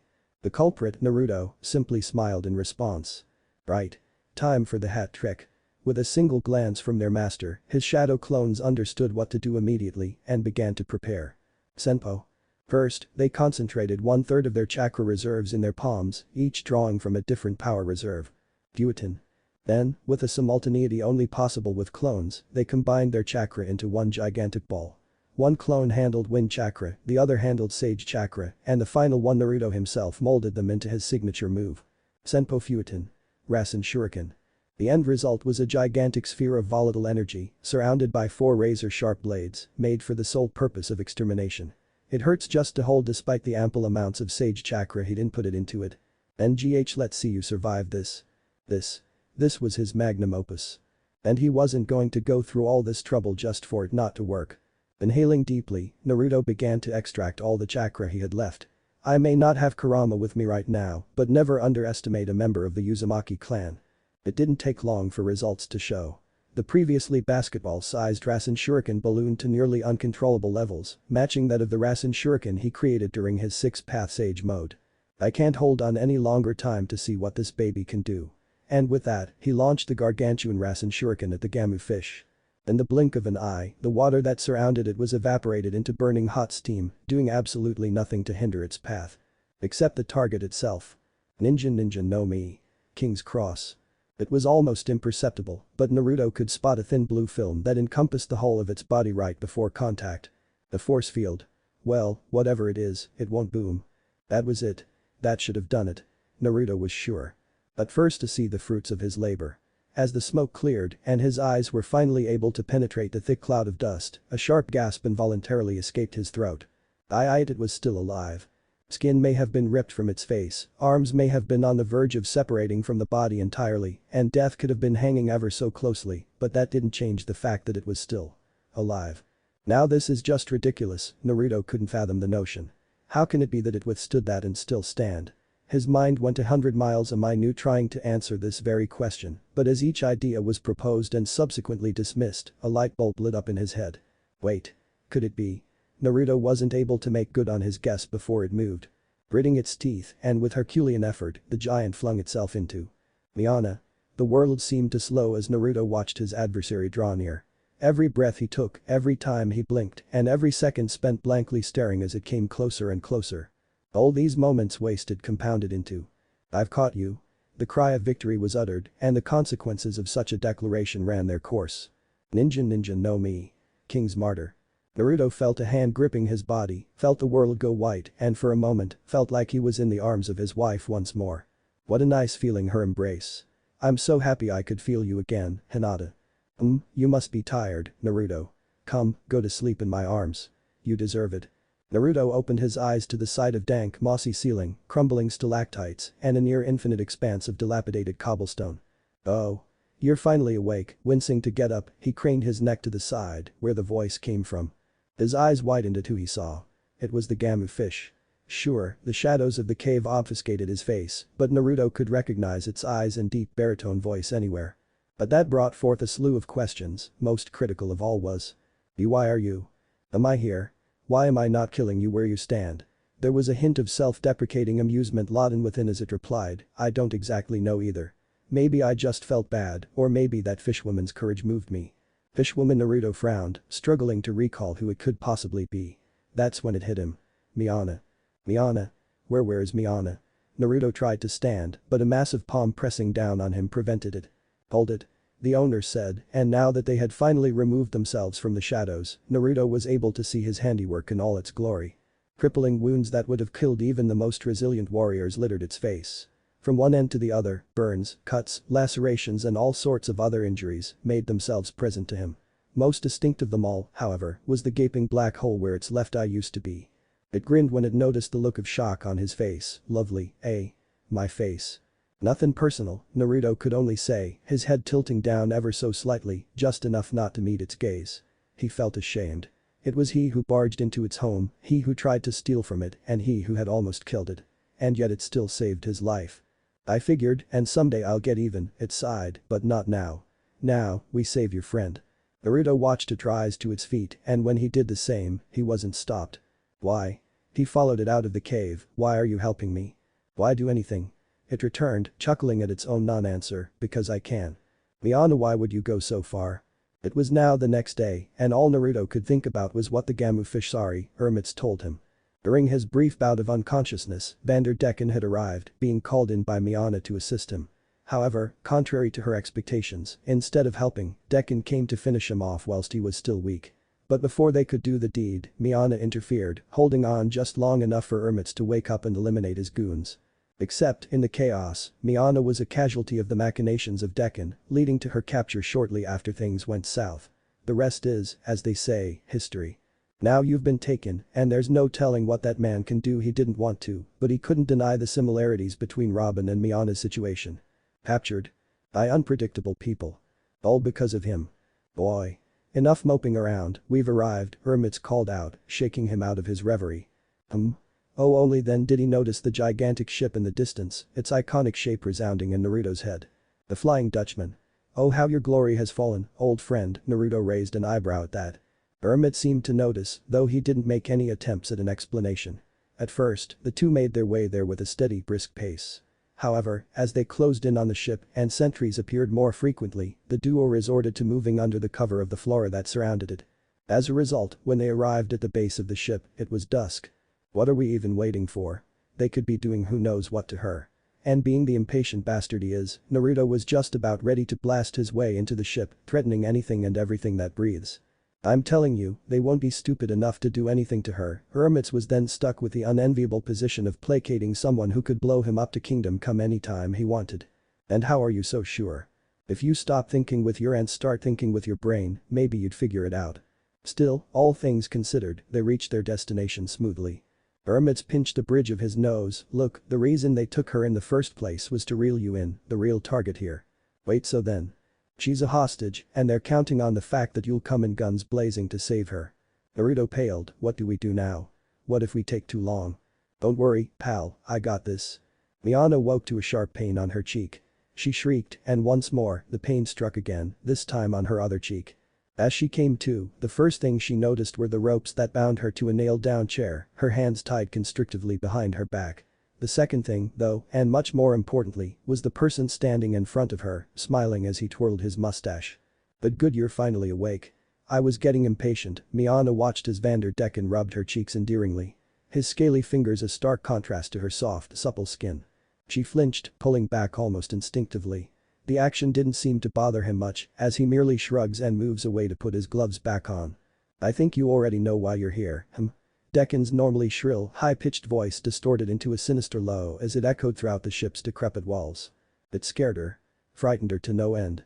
He seemed to feed off of it, if his chuckling was anything to go by. My sweet sweet daughter, you've been very naughty today, stopping me from killing my target. What do you have to say for yourself? Why you lied to me? She cried out. You said you would come and help. So why? Why were you trying to kill him? How could you? Vanderdecken was taken aback at her gusto, but he recovered fairly quickly, responding spontaneously with a fierceness of his own. Slap. Why? Why? Because my life's on the line, damn it. Miana stared blankly into space, the sting of his hand still lingering on her cheek. Decken hesitated for a moment, a look of apprehension in his eyes, as if he was contemplating the morality of what he had just done, his previous persona wiped off the face of the earth. I'm sorry, Miana, he whispered, finally, frantically, as if he was more desperate to convince himself than her, but you need to understand that sometimes a person needs to make sacrifices. Even if you owe your life to them. Even so. Decken smiled. Maybe he could convince her after all, to obediently become the damsel in distress. And once he was gone, things could go back to. Then I don't want to understand. She screamed at the top of her lungs. Naruto. I know you're out there. Please listen to me and run away. I'm not worth risking everything you've worked for. Just go. Ah. Be quiet. Decken growled, shoving a cloth gag into her mouth, rendering her speechless. Literally. MMPH. MMMMPPH. Was all Miana could muster under her new trappings. He nodded. Good. That should shut you up for a while. Miana's glare followed him as he padded around the room, one hand on his stache and the other in his pocket. She could hear him mumbling something, though it was far too soft for her to pick up on anything decipherable. Suddenly, he stopped in his tracks and turned to face Miana. With a severe look on his face, he said, I have some business to attend to outside. Be a good girl and stay. Punishment can only go so far before it toes the line of abuse. Miana stilled at the expectant look in his eyes, and after a few seconds of contemplation, she nodded. Thank you. I don't like keeping you in those ugly chains, but family and business should never mix, and right now, Daddy's gotta do some business. Those were his final words to her before he shut the door behind him, leaving her to her own devices. Click. Miana waited for a few minutes, just to be sure. Then, she waited a few minutes longer, because she cannot mess this up. And even when she was convinced he really was gone, she chose to wait just a little while longer. Why? Because she only had one chance. And damn her if she was going to let it pass her by. After a dozen or so minutes of complete silence, Miana began to act. It didn't feel nice, keeping what amounts to a glorified kitchen knife inside of her for this long, especially when she was speaking, but if there was anything she took after from her father, it was his shrewdness. But first, to get rid of this damn sock in her mouth. Blurg, from out of her throat and onto her tongue was a small kite-shaped blade. It was called a kunai, according to Naruto. Apparently, it was an iconic weapon from his homeland. She had taken it from his satchel when he was out cold, just before her father and his goons could capture her. Carefully, to the point of useless stinginess, she slid the blade down her body. Her neck, then her shoulders, arms, and after a brief period of panic when it dangled perilously on her wrist, Miana was eventually able to grasp it in her hands. Flipping it over so that the blade came in contact with the rope, she got to work, attentively chipping away at the layers of fiber that made up her binds. Come on in there.